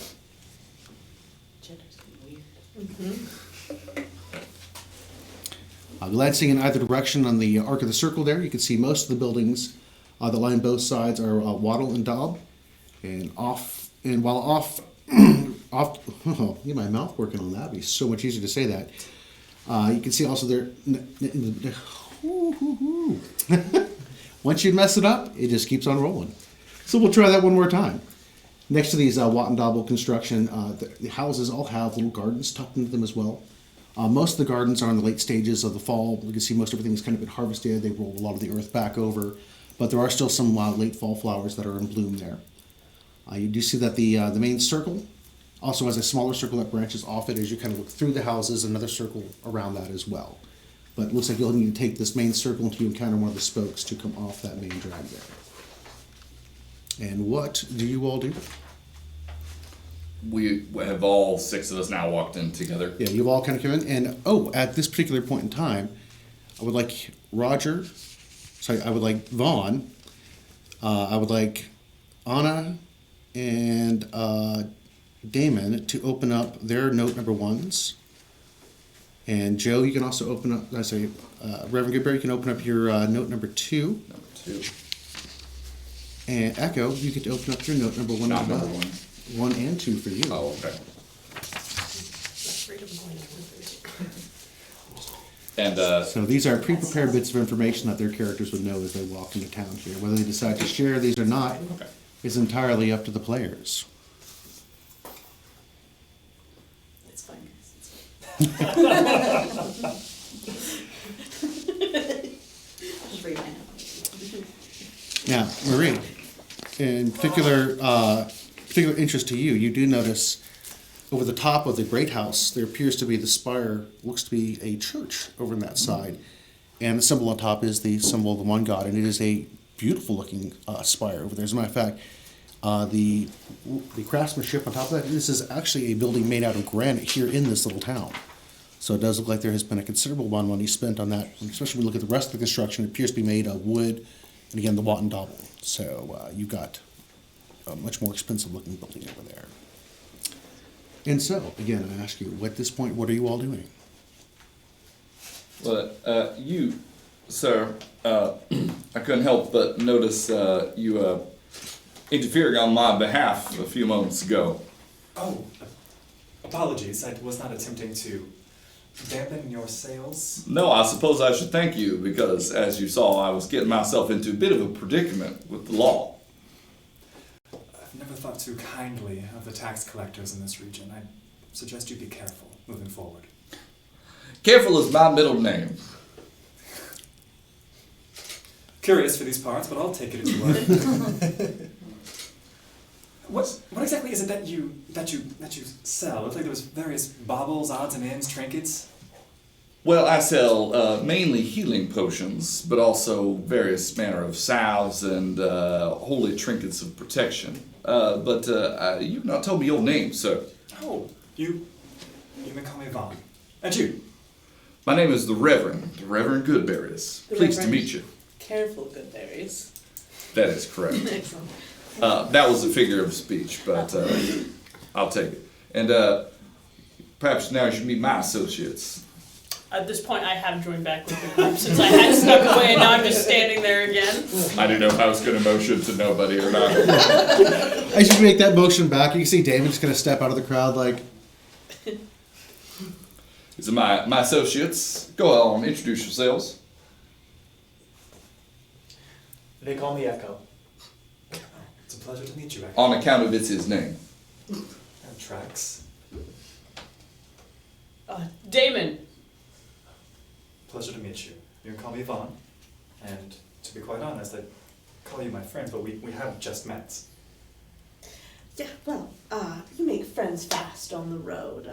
My name is Anna. Or Riff Raff, but Anna. I like that second one a little bit better. It's very nice. No, thank you. You're welcome. You can call me Carrie. Mary is excited, but also kind of covering her face with her cloak. Like, excited to speak, but nice to meet you. What was your name? Carrie. Carrie? Carrie. With a C? With a K. With a K. Why? Oh. No, not a Y, a K. No. Why is it a K and not a C? Why is your name spelled the way it is? It's a fair question. That's a very good question. She got me there. Now, they are kind of dirty, right? Do I notice that? I don't notice that nicely. Yeah, well, they do look a lot more like Echo as far as the... I mean, Echo is not anywhere near as Right, he likes it that weary. way. Yeah. Yeah. I can't help but notice that you have some dirt from the road on your vestments. Would you mind if I helped with that? It's free of charge, I imagine.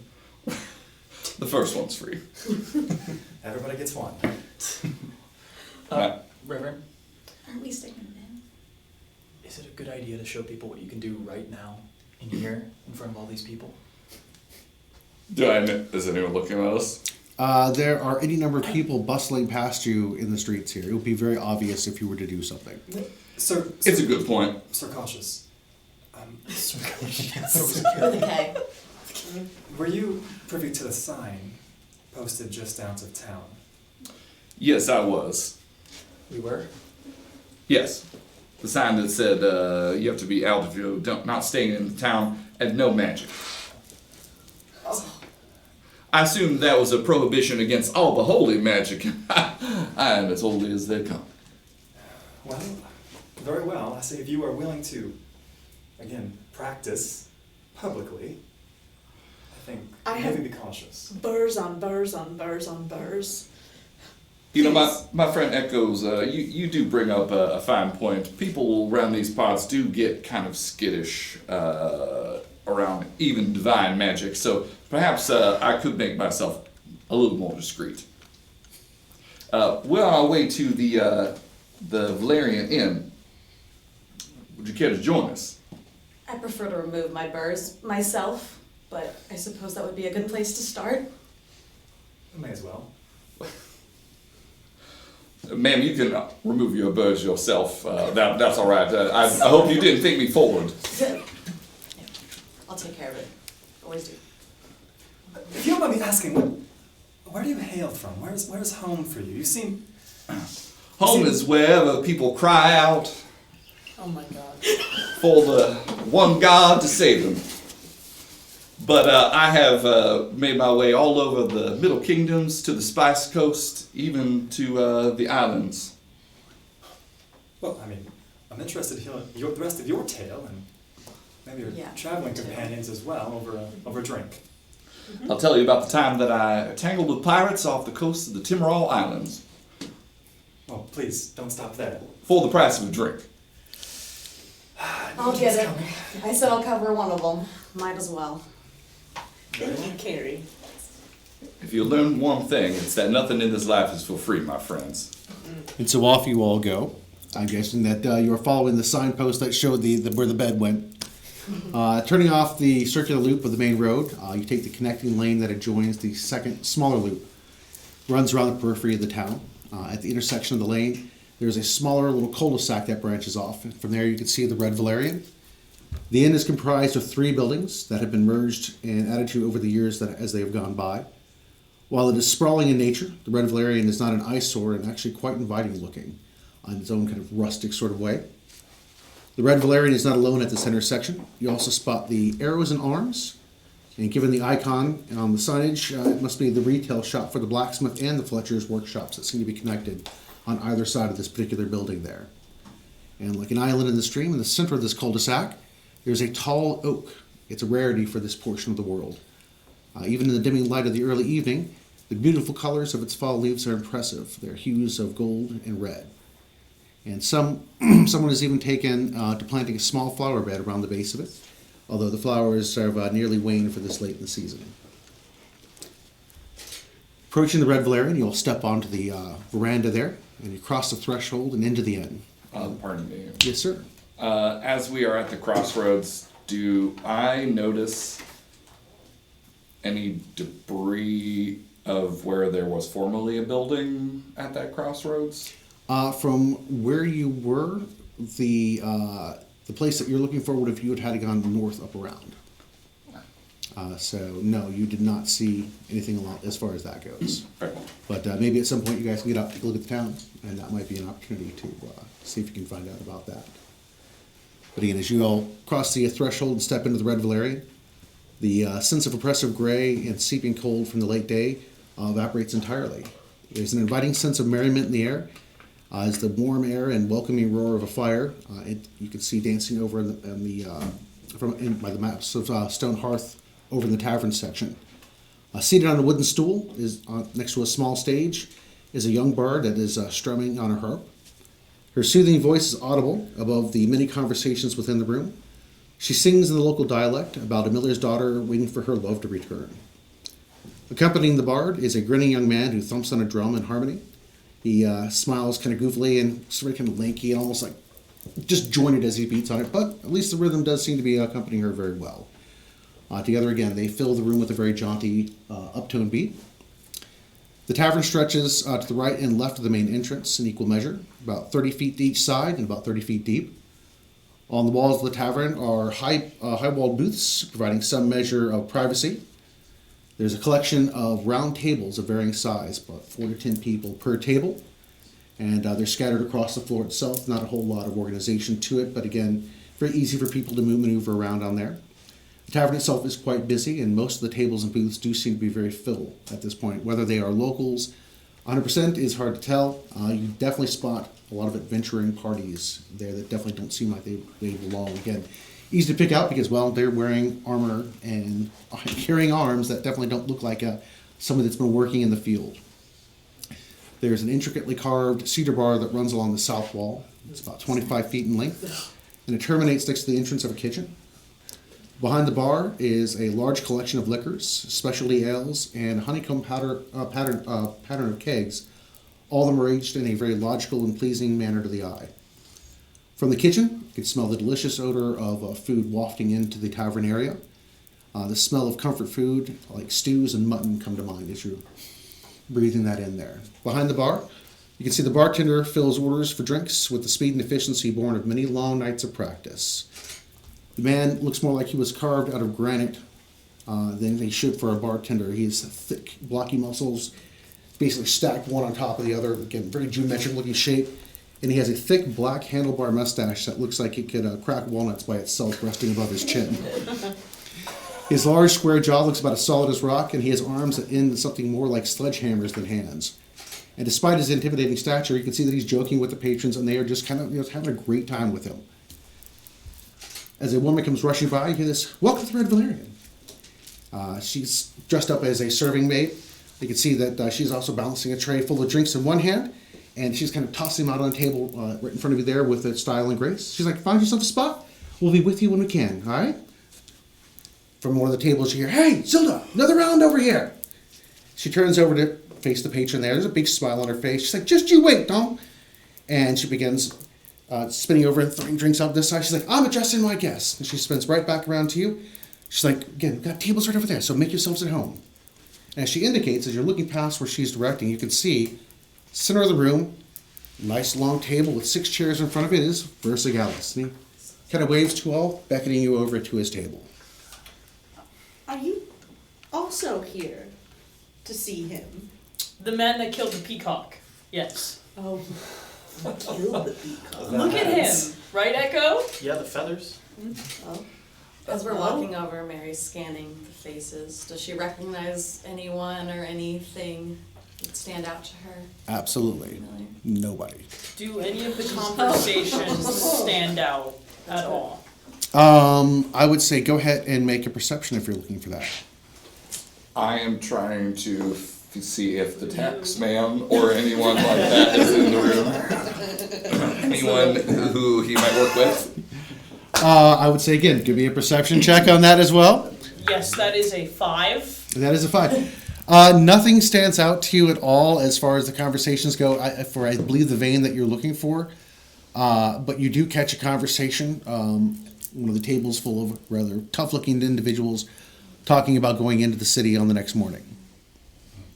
That was a 13. 13, you do not see the tax man or anybody you believe that works for the tax man. Then again, you don't really know all of his employees anyway, but at least you don't recognize anybody that seemed to be involved with your incident. You roll for bureaucrats. If only bureaucracy was a skill. You gotta fill the form first. Is there I think it is. anyone around here? I'm looking for sigils or tablets of any of the older houses. Give me perception, please. Well, unlikely with a 1 and a die. A 1. All right. First one. Yes, fantastic. Thank you.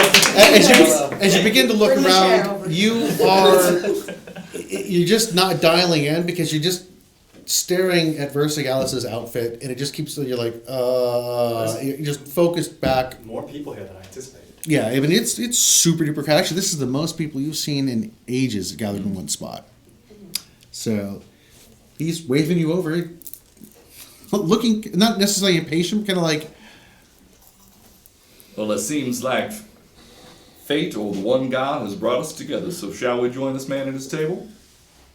Seems impatient, so I muster we should hurry on. People with coin often are impatient. Use that to your advantage. So he taps the book on his side. Noted. Thank you very much. As you all arrive, he's. Well, I'm glad you all have come. I didn't doubt that any of you wouldn't make it, but until they actually show it, there's always that little bit of. But I always have hope, and hope is a good thing. It'll carry you through. So I trust there were no troubles on the road getting here. Only ones of our own making. Well, that's often the case in life, is it not? I find that it is. He angered the tax man. Oh, whoa. Well then, that is not what I expected, but I do hope that you find a way to avoid him for the rest of your stay here. Well, that brings up a good point. You seem to be well connected and a man of means.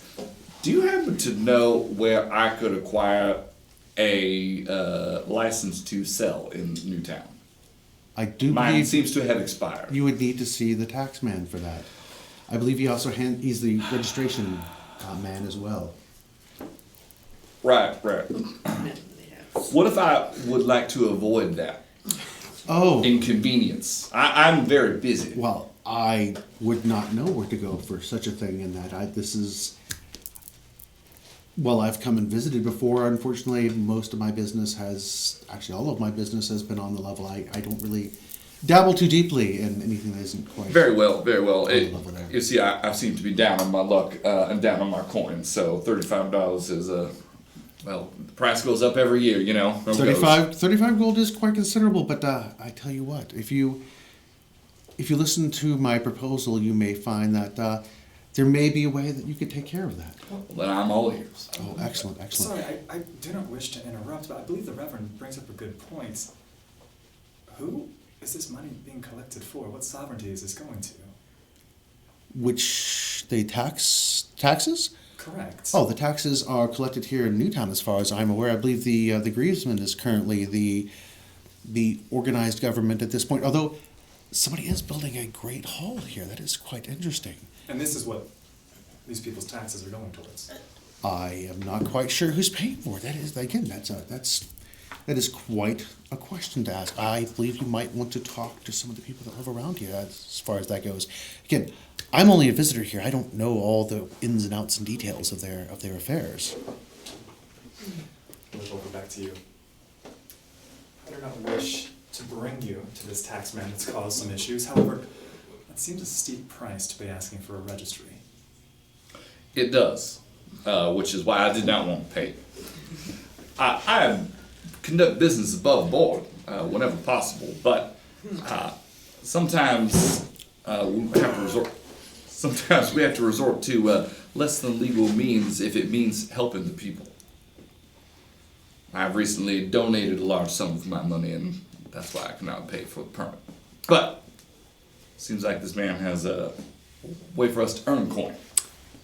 I have a possibility that may very well fill that bill for you there, and I suppose some introductions, I guess, are in order. Have you all met each other? I'm assuming I saw you walking together and conversing. I'm guessing you may have already introduced yourselves. It's Briefly. unexpected. Again, very fortuitous. That's working out quite nicely. If you all would like to order something here, I do believe Zilda will be by any moment. And as soon as he says that, literally, she comes up to the table, like bouncing back and forth through the other ones, and it's right up to you. She's like, "So, what can I get for you folks tonight?" It all smells so wonderful. Oh, absolutely, absolutely. What do you recommend? What's the house specialty? Well, actually, this evening we do have roast pig on a spit. We have vegetable soup if you prefer that as well. Of course, we always have our fresh baked house bread, and we do have rice pudding as well. But again, there are also plenty of other things. We do offer a beef stew, and for it looks like we also have trout as well today. And of course, if you're looking for alcohol as well, we have plenty of those. The house specialty is our mead. All the honey is collected here right in town. What do you have to drink that keeps you clear of mind? We do have milk, and we do have water as well if you are so inclined. What kind of milk? From a cow. A treat. Actually, it's oxen, but it's close enough. It's what we have up here. One piping glass of oxen milk, please. Well, unfortunately, it is cold at this point, but if that's okay by I'll you, take it. like most things up here, it does tend to stay cold. Good enough. Milk it shall be. And for the rest of you? A mead. Mead, absolutely. Sample the fine local choice. flavor. Excellent. Do you have deer? No, honey, I Antelope. apologize, we don't have deer. Rabbit? I'm sure we could get some rabbit for you. That's not a problem. I think we Okay. have that in the back. That might be a bit of a surcharge. Versagallis looks at her. He's like, Zilda, he's like, I've got their meals tonight. If the gentleman wants rabbit, he shall have his rabbit. It's back. Rabbit, my friend. Then I you are- guess rabbit it shall be for you. Did you say what you wish to drink? Tastes like home. You are quite the enigma, my friend. Any way you wanted that stewed on a spit? How did you wish to have it? Roasted? Okay, well, Are you we'll about figure to say something out raw? for you on that. No. Okay.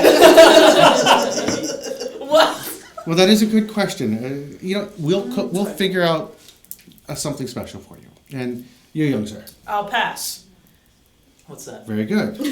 I guess nothing for you then. And Please, just the meat sounds fine. And you said the roast pig? Oh, we do have roast pig as well, yes. That sounds just fine. We have onions and we have carrots with that too. Do you wish? Sure. Excellent. Could I have the roast pig, the beef stew, the fresh bread, and a rice pudding, please? Absolutely, and I just think you would probably want something to wash that down with, I Ah, assume? yes, absolutely. The mead sounds Indeed, very delightful. good. I Look like the three of you might, and forgive me if this is not correct, maybe down on your luck. We've been, I can't speak for you two, but traveling, I imagine, for quite some time. This is, looks around kind of at the end. It's been a bit since we've. But you're able to. Oh, well, of course, this fine man's paying for a meal. I forgot about that. appreciate the compliment on that. And at that point, you see Zilda kind of wink over at him, and she's like, don't let old V-Sweet talk you out of your family fortunes. He looks back, he's like, that was only once, and you could hardly argue that he did not deserve to have his money reinvested on that. True, yeah, that he definitely did, but all right, I guess I'll get on those for you, and I'll be right back. That she spins and goes on bouncing off table to table again, checking in with her patrons. Versagallis leans forward to you all, and he rests his chin on his hands, and he's like, so while we wait for dinner, I do believe we should get down to the matter at hand. And it's brass tacks, I guess, as they say. So the gates of Granitegard now stand open for the first time in 12 years. And as you all know, I'm assuming you all know, it's been quite broadcast around. They've been sealed since that city fell silent.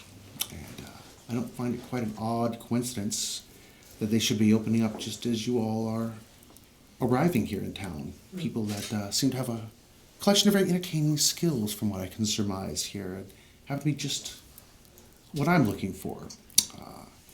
And again, I'm a speculator. I kind of gamble on the prospect of altering fortunes, shall we say. And again, I would like to work with you all to find out what exactly is happening there within Granitegard itself. And at the same time, I do believe there are quite a few material rewards that can make this venture profitable for all of us. So I would like to present you the chance to work together. I will fund your party as you investigate for me. And I think we can have a very mutual beneficial relationship. Does this seem like something you might be interested in? Can I ask? We are just a bunch of strangers that you found. Us three with a caravan and these three on the road. So why us? So why you? Again, I trust in fortune, I trust in fate. I was looking for individuals to fill the role, and I just happened to stumble across you all just as I was in the phase of looking for people to fill these particular talents. I've got a bodyguard. I have a man that's quick with his words. I have a mysterious-looking fellow that I do kind of believe is able to blend into the shadows, as I have observed. I have a strong-looking lass with a maul. I have a woodsman, and I have someone that seems to be very intense with their faith. Those seem to be pretty solid pillars for me to work with on that. One who is certainly very intense with her We faith. each follow our faith in different ways. That is to be true. And so that's why I've selected you. I have to follow this up. Are we the first ones that you've asked? Has this been offered to others? It has not been offered to any others. As a matter of fact, not here in Granitegard and not with this particular situation. There have been other points in time where I have offered jobs to other individuals for other bits of work. But again, now I'm here in Granitegard, and now I'm interested in the goings on here. I kind of take a glance around, and you described that there were individuals, adventuring types, here in armor with their weapons, and it seems many a folk have been brought seeking the same types of opportunities that you were describing to us. Am I wrong? No, you're not wrong. As a matter of fact, this bar is full of them. All you have to do is look around, and you can practically walk through here without bumping into a table that's full of them. But again, fate did not bring them across my path, and I'm a very, very, very firm believer in the outcome of fate. Did ask to be led to where I need to go, so for me, that makes sense. What about you, Echo? Your senses are quite discerning. What are your thoughts on this? He's not telling us something. That's a fair statement there. I would definitely say that I'm not telling you everything at this point. Just as you aren't revealing all of your secrets to me as well. You didn't We all ask. guard our own secrets. This is very true. But at the same time, I'm also willing to offer you my gold. And he reaches into his pocket, sets down this sack, and when he sets it down, you can hear it thud on the table. And inside the sack, you can hear coins shifting around in there. And You good? it does, it lands on the table then.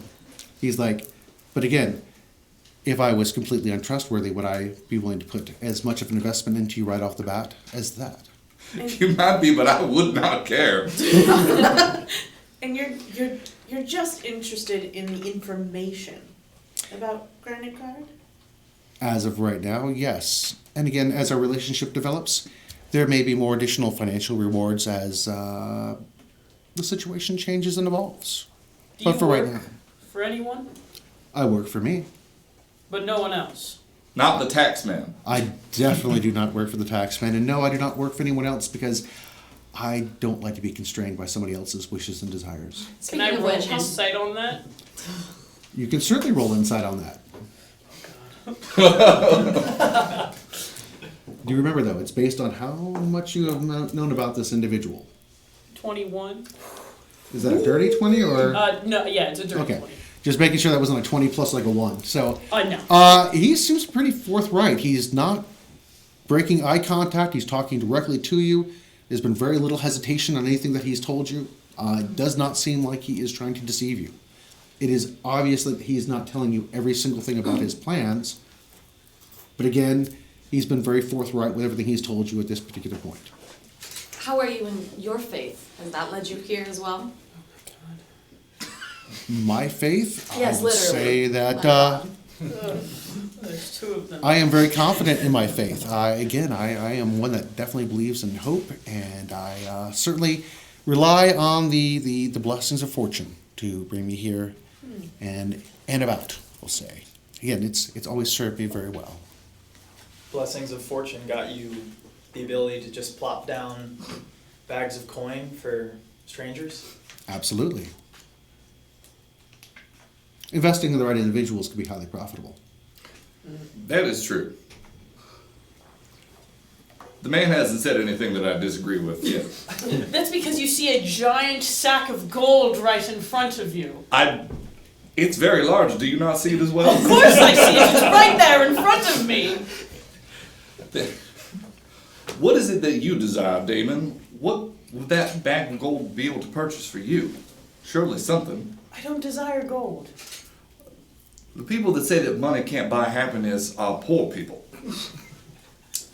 I think only money can buy you happiness. I think other people are able to find different ways of happiness. You don't know what I use the gold for. That's all right, because you don't know me that well. Oh my god. Are we going to take the job or not?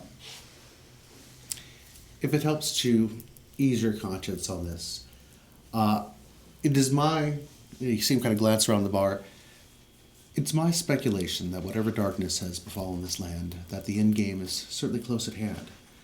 So this is the reason I do believe that I have been drawn to this location, and the reason I believe you all have crossed my path. Also, I do believe this is a chance for me to make a profit of sorts. So, by financing those who have interests that I presume may be similar to my own, I do believe that we will be able to have a very beneficial relationship as we delve a little bit deeper into what's going on here. I can't say that I'm not intrigued, interested, and I certainly won't speak for these two. However, you speak of this end game for what comes next now that the doors of Granitegard have opened. The end game took place 12 years ago. Whatever this is something else entirely. It's my speculation that was only the opening move. Do you not find it odd that the same alignment of the constellations and the same alignment of the moons are all back again? The gates were sealed on the night that those constellations were last in order. They opened back up again when they had come back again for the first time in 12 years. And now all these people are being drawn here, freely allowed to go into that city after that downfall. plundering it to their heart's content at this point, I do think there's something on the horizon here that is about to transpire. I'll do it for free. I'll do it. I'm sure. That's a vote of confidence. I certainly shall be happy to have you along there, and thank you. I appreciate that. But I do believe that you will probably require some funding to get from here to there, so I will be happy to help get you on your feet. We can split it 5 ways. That's fine. 2 is so much simpler. But I was planning on going in anyway, so I would be delighted to partake. Curious though, the items and the materials and the information that we find, obviously, we have work to do for you. We'll sign whatever it is you need us to sign, I'm sure. But has anything been done about the families that were displaced? The families that were displaced? It seems like we're going back in and ransacking their homes. After the period of time that seems to have lapsed, it looks like all legal recourse for such a thing has expired. It seems at this point it is open for the taking. However, if there is somebody that does have a legal claim on things and they can produce that evidence, I am sure that their claim would be honored. But again, that's neither for me to decide. That's whatever government happens to be running things at this point in time. So, if that's something that does bother you there, then I would certainly look into that. Again, my offer to you would certainly help point you in a direction where you could look into that for yourself. I checked with God. He said it's cool. And there is always that. And besides that, what mind did those people inside the walls care about the people that lived outside of the walls for all that time? Besides, who knows? Maybe they're still in there. We can help people. I very much hope that they're not. I hope so as well. It does not seem like it would have been a very fun existence in the last 12 years. And with that, we are going to take a short break, and we'll be right back. And welcome back. So we're picked back up here in the bar. All right. Versigelis turns to you all and points to the bag of gold sitting in front of you there. He says, "Now, this does not come without strings attached. I'm going to be checking in with you all from time to time, but I may not always be around. However, if you need to reach me, I do have a representative here in town. You can stop by the lawyer's office. You'll find him on the main circle, just past the Griezmann office. Look for Mr. Gruber. You'll find that he is a very studious and thorough man. So he'll begin on the main loop just north of the Griezmann. What was his name? Mr. Gruber. About this time, Zilda returns, and she's got one server tray here and one tray here, slides them down on the table and begins tossing everything out to you all. And she's like, "Hey, what do you all think of these fellows playing over at the bar?" And you can see she's indicating to the, I guess, bards would be at this point, if that's what you want to call them, the musicians. She's like, "They okay? You guys liking that?" Yeah. It'd be better if they had a lute player. This is very true. Unfortunately, the lute player, he got his lute broken over his head by the table sitting over there. They did not like the tunes that he was playing. We let them return to the establishment here under the pretense that they would not act so rash again, and they have volunteered to pay for the damages. But unfortunately, he's out for this particular evening, so I do apologize about that. So we do try to run things here not quite as rough as that. There are other establishments here in town, like the Sully Maiden, if you wish to have more of a adventurous time. This is definitely a much The more Sully Maiden, you say that's where the less than fourth rank go? I would not say that exactly, but it's definitely for the more adventurous of heart. There tend to be more tables that fly and a lot more rough rides, shall we say. But, yes, Well, anyway. Not a place that I would ever go to, but just so I know when not to go. That is very true. I would certainly avoid any time spent there. So, have you been in these parts for long? Well, actually, yes, I've been here in these parts for quite a long time. My mother and father ran this inn before I took it over. It just was a small little place back then. Oh, Yeah. Just actually, as a matter of fact, the building. She points across the tavern to the main set of doors where you all had walked in, and you can see the front desk for the inn there. She's like, yes, we started off with just that one there, and then we added a second wing once the road basically, there was nowhere else to stay since Granitegard wasn't there anymore. We got more travelers, and then we had the tavern built onto the side here, and it's been very successful. It's just a blessing more than we could even imagine. Wow, you've done a tremendous amount of work. This is fantastic. I think we've worked very, very hard. She's like, but we've got a good family business here. She's like, my daughters, they help me here, and then got Big Tom behind the bar, and she points over to the giant muscular man behind the bar there, and it's a family affair, and it certainly helps out. Oh, nice. Family is so important, especially. That is very, very nowadays. true. Yeah. Yes. I was wondering though, do you happen to know what happened to anyone else in the area, like the Lord of the Manor, the Aaron? Lord Arundel? Yeah. Oh goodness, yeah. Oh, as a matter of fact, I do. Well, unfortunately, the elder lord he passed away here about 6 years ago, and his son Wyatt he took over for him though, and he's now Lord Arundel himself, and certainly follows right in his father's footsteps. They keep the stables open. They still breed those stallions, and they even let the Cartwright and his son take over that portion of the business they have. They kind of moved it on to them, and he's a very nice young gentleman. But again, just this town would not be the same without him. He's actually the one that helped organize everything after the Calamity. So it's really been a blessing to have the Arundels here. Wow. I'm so glad to hear that. Excellent. Well, I apologize. I have to take off here. But if you all need any more drinks, anything else to go along with your meal? Not at this time. Excellent. Well, if you do something, just give me a holler, and I'll be right back over to you. Off she ends up going. And at this particular point, Damon, as you watch her go off, your senses immediately lock onto a young man, and he's actually a young boy to be more to the point there. He's dressed in some very dirty commoner's clothes, maybe 12 at the oldest. And as he glances about nervously, he tries to casually stroll through the very crowded establishment. And he sallies up right behind Echo. And you suppress a smile because you pretty much know what's about to happen. And you can kind of see him kind of real casually, the arm starts to move over. Without even realizing it, your hand slides to your coin purse too, just in case you happen to have a partner behind you. And you can see him just about ready to make that mark. And literally, like stepping out of nowhere, Big Tom is immediately on him. And that bartender moves with a grace that you're like, where did that come from? And he sneezes the young man by the back of the neck, kind of hoists him up. He's like, oh yeah!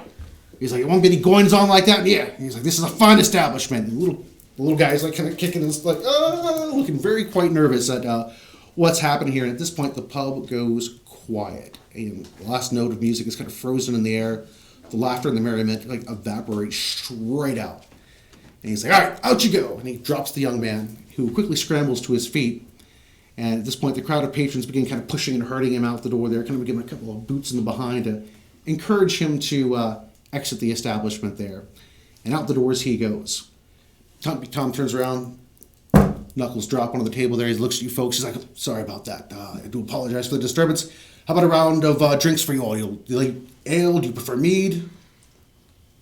Mead, please. Mead. No, Round of mead? Round of mead it shall be. And Big Tom turns around and comes strolling up to the bar.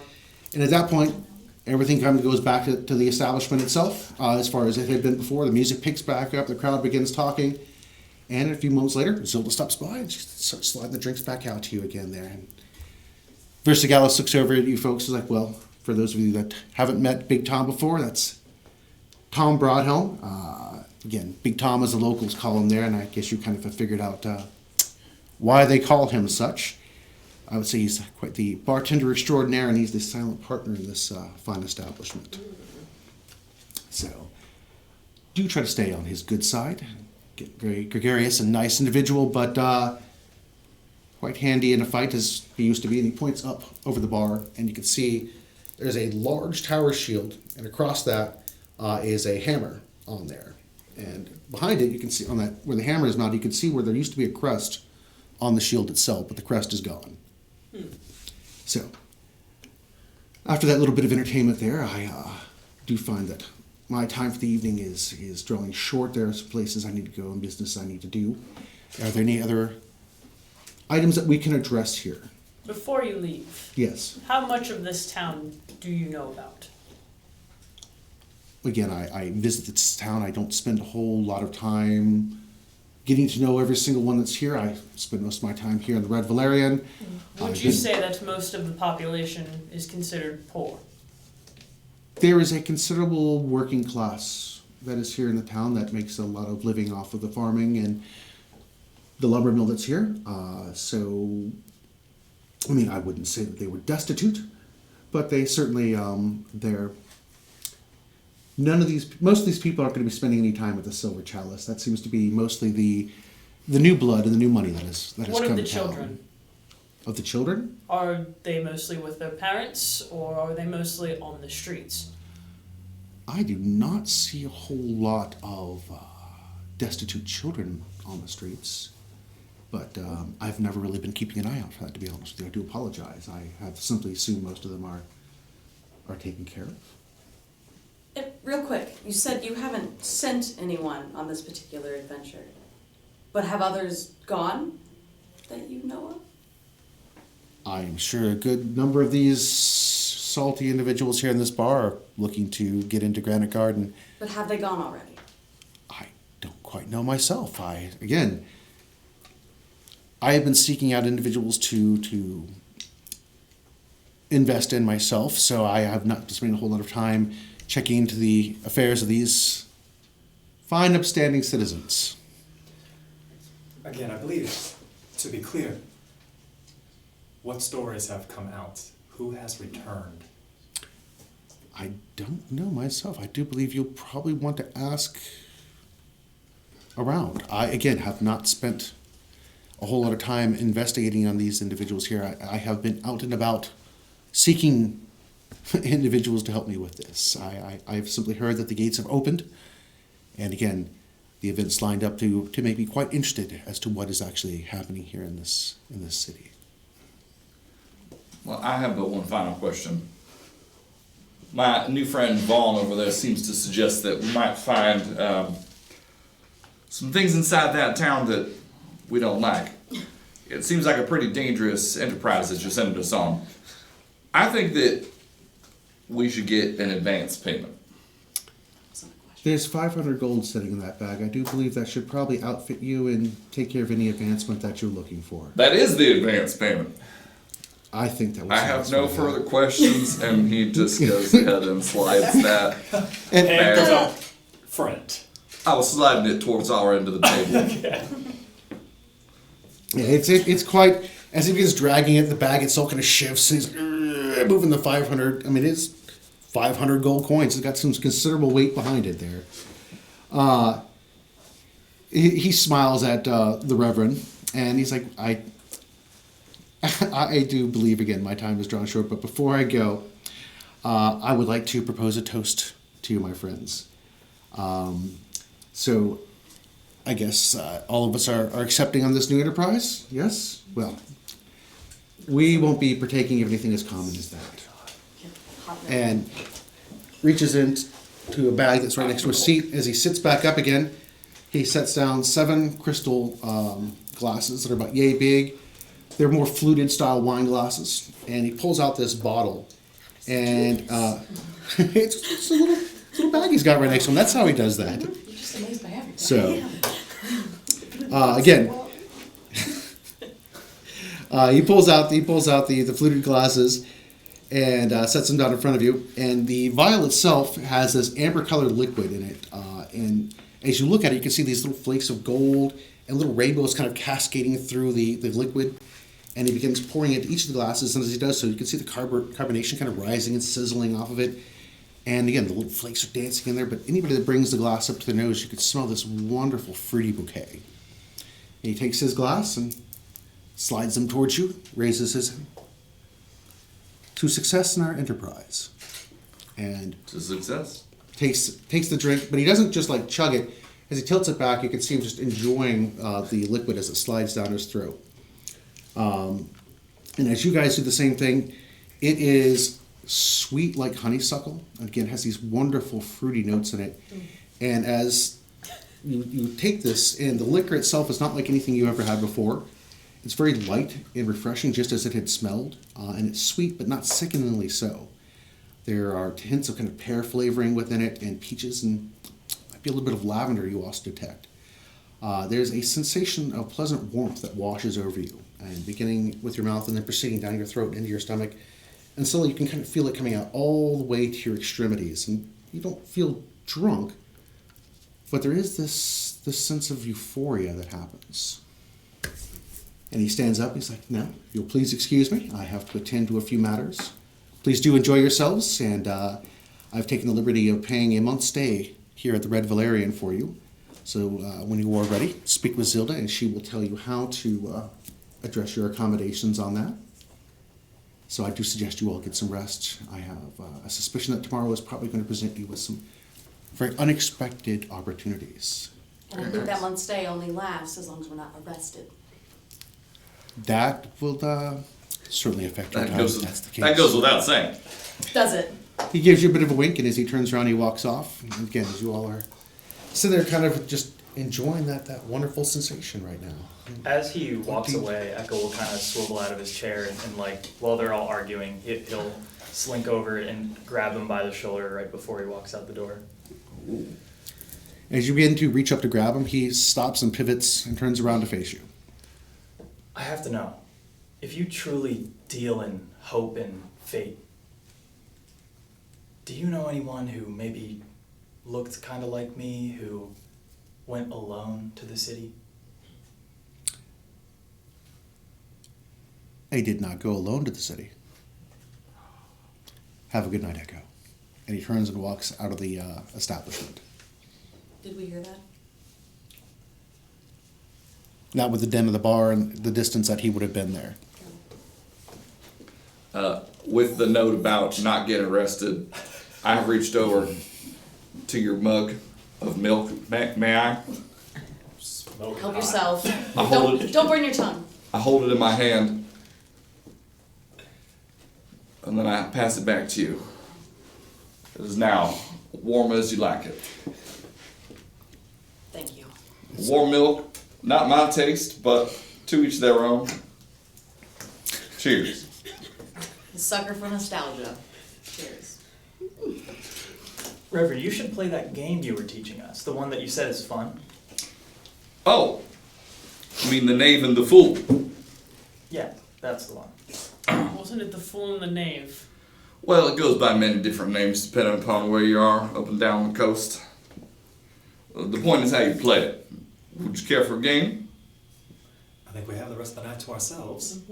I want to shower, but I'll listen. Burrs on burrs on burrs. Is it? All right. Did Shall you we guys play? want, you gonna jump into a game? All right. All right, the rules are very, very simple to it. Go ahead and you want to grab a 4-sided die, 2 6s, 1 8, 1 10, and 1 12. Can only be played 2 at a time. So, who is going to barter against the Reverend Goodberries here? Well, you have all my money, so maybe I'll sit this one out. Yeah, you watch and learn, my friend. Watch and learn. Who would care to join me in a game? Would you mind explaining the rules first? It's a simple game. You see, you will, and I produce a deck of cards. Give you one deck, and I shuffle mine. Go ahead and shuffle your deck. You're going to place down one card. You will you will lay out your 7 cards. 6 cards. 6, that's right. You'll get to lay your cards against mine and attempt to beat me. Now you can lay your cards in any order you like, so the trick is trying to figure out which ones am I going to lay down. Easy enough? Sounds simple. The one caveat, though, is that whatever you roll on that 4-sided die, you can either choose to play it on one of the 6 rounds, or forfeit that round and add it to one of your other rounds to the chance of beating. So if you have a very low roll, you could forfeit a round and hopefully with the off chance of winning. The idea is to win the most rounds, or there are any number of ways that you could bet. You could bet round for round, or you can bet, again, at the total of the event. So that is entirely up to you, the Reverend Goodberries, on how you're going to look to do this. Since you're learning, perhaps we should bet on the whole game.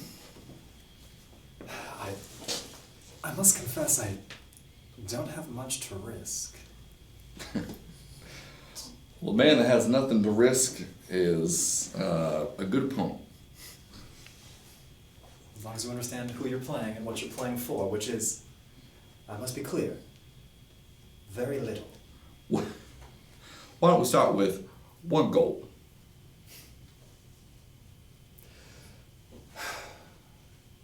Do you want that extra gold now? That is yours. It's dirty money, take it. It looks like I will need to sit this first one out. I can play again. How about this? We'll play for in the sake of our newfound companionship. We'll play just a friendly game with nothing on the table. How about that? You never did that for me. Well,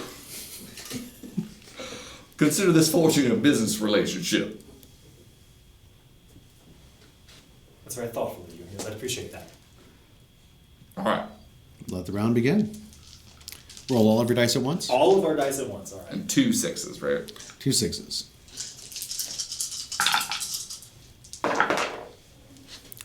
Oh, I rolled 3 6s. That's why I said 7, because I can't count. I see how it goes. That's not cheating, that's just not being able to count.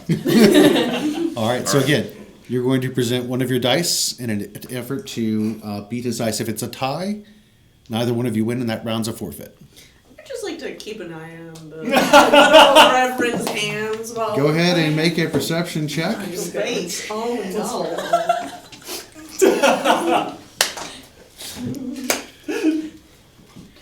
Whoa, lucky hand. Good luck, my friend. Oh, it's a total Thank of you. 6. 6, fantastic. Your hawk eyes are right on it. All right, so Reverend and Vaughn, go ahead and put out your first die. What is your first number there? That would be a 2. So I can... Now, which one is this? It doesn't matter. You present them in any order that you want to. Oh, okay. It's like war. Yeah, you just grab one of your die, pick it, and set it out, and then once that one's played, it's done. I'll lay my 3 card. So he would have won the first round. Okay, so we both should choose right now, so it's not just... No, you grab a die, and then whatever Now it is, take it out of your tray and set it down, and then just say whatever that number happens to be. Now, in order to use my 6s, I have to forfeit that round? No, the 4 would have been the forfeit round. Oh. Wait. Yeah. Doesn't matter, it already won. Who taught you this game again? He's had a couple of drinks. Or maybe he's just playing the fool. All right, well, I was the fool. Who's the next?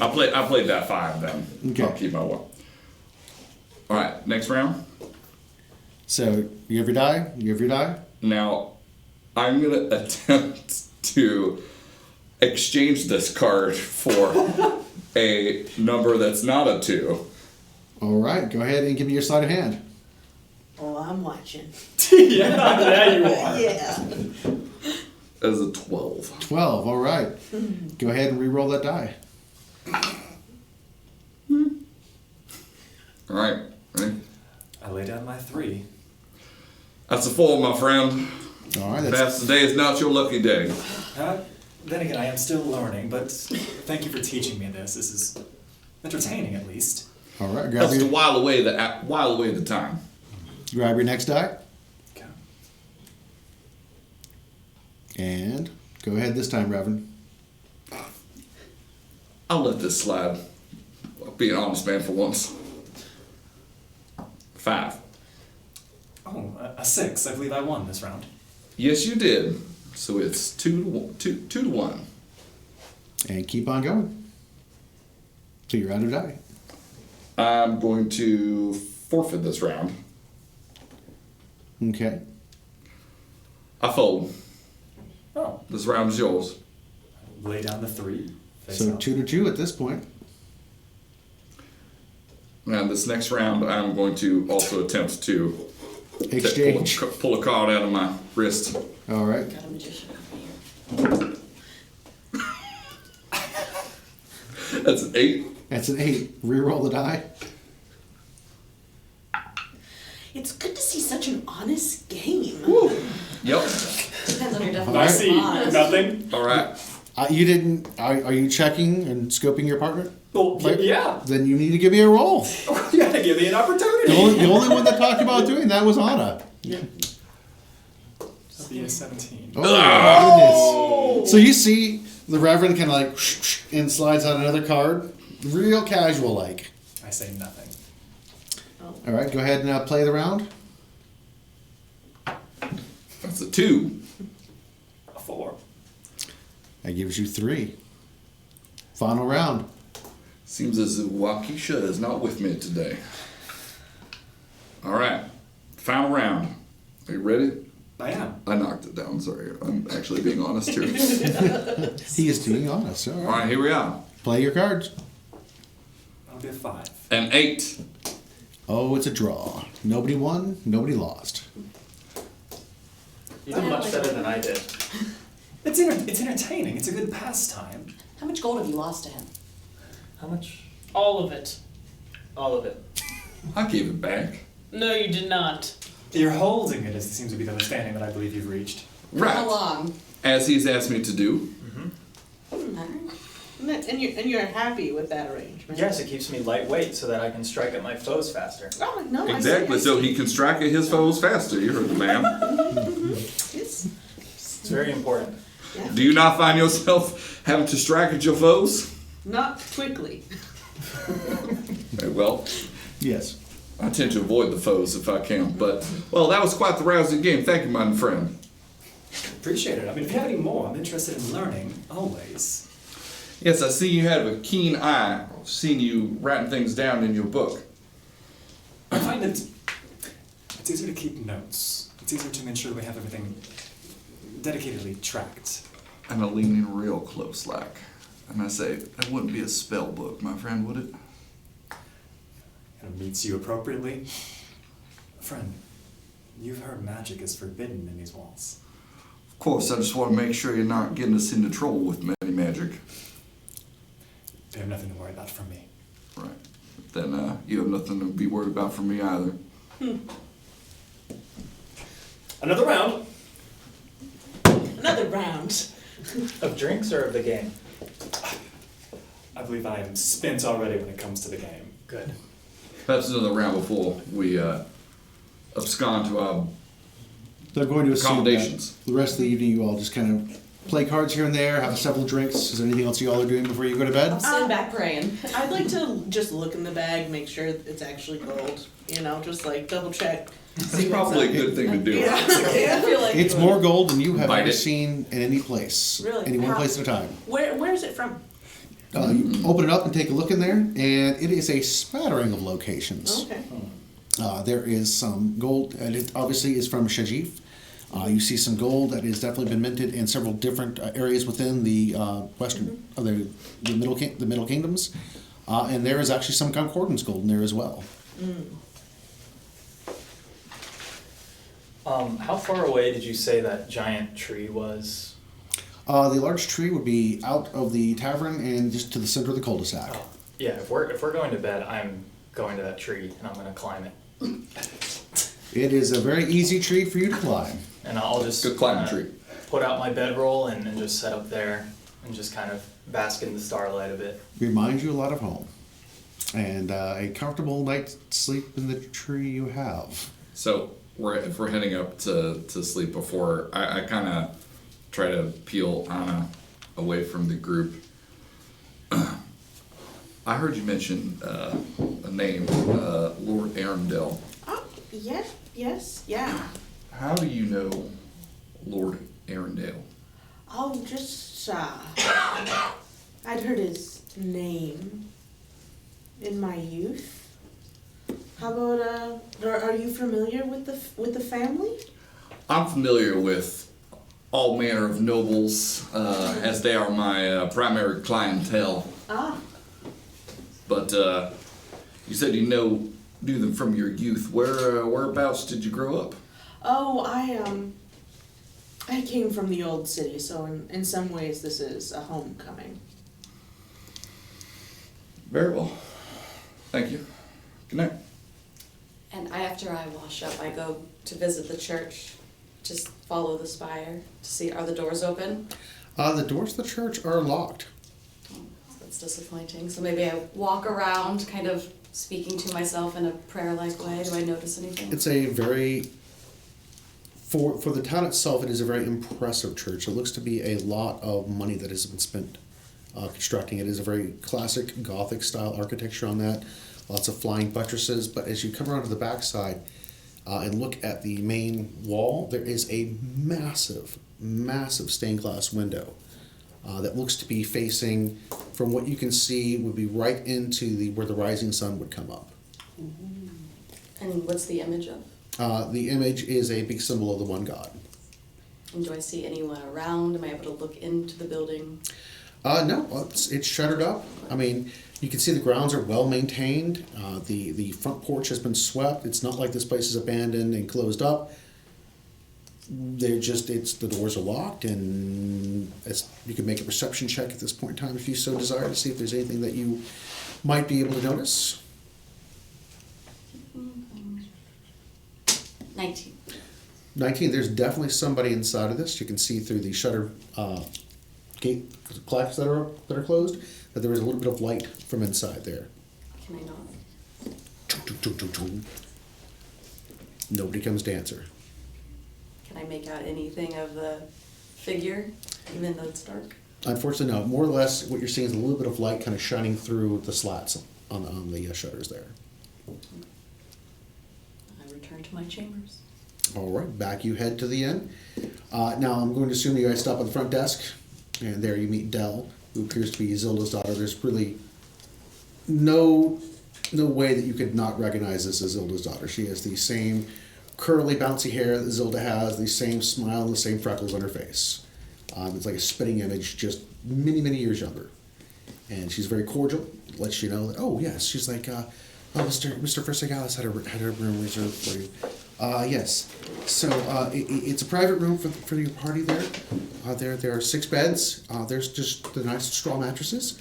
The room has a lockable door, and get a nice view out the second story of the establishment here. It faces right out to the cul-de-sac. And who do I give the room key to, though? I can take it. Okay. It's just the key. one. There's just one key. He reserved it under your party. It's just the one key. Party implies plural, Yes, ma'am. so there are no plural keys. No, ma'am.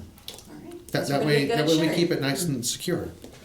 She's like, and she kind of Sure. turns a book around. Are you able to write? Yes. Yes. Okay, and then can somebody sign here for the key? You're our keymaster. I'll sign. And I write it in a signature that is different from the signature that I would normally use. Since nobody's quite sure what that is, that happens. Yeah, on a second thought, Echo. He was not there. Like he's up in a tree. I saw him through the window. I'm living my best life. Dane, why don't you hold on to this key here? You look like a man who can keep a low profile. I take the key from him. Don't get that stolen. All right, and off to bed we head. And since this is the first night that we are testing out the studio here, this is where we are going to conclude things. I do want to say that for those of you that have been paying attention to the opening that we had and looking online, Venice has been providing the art for us, and you can find her work at VTrash on Instagram.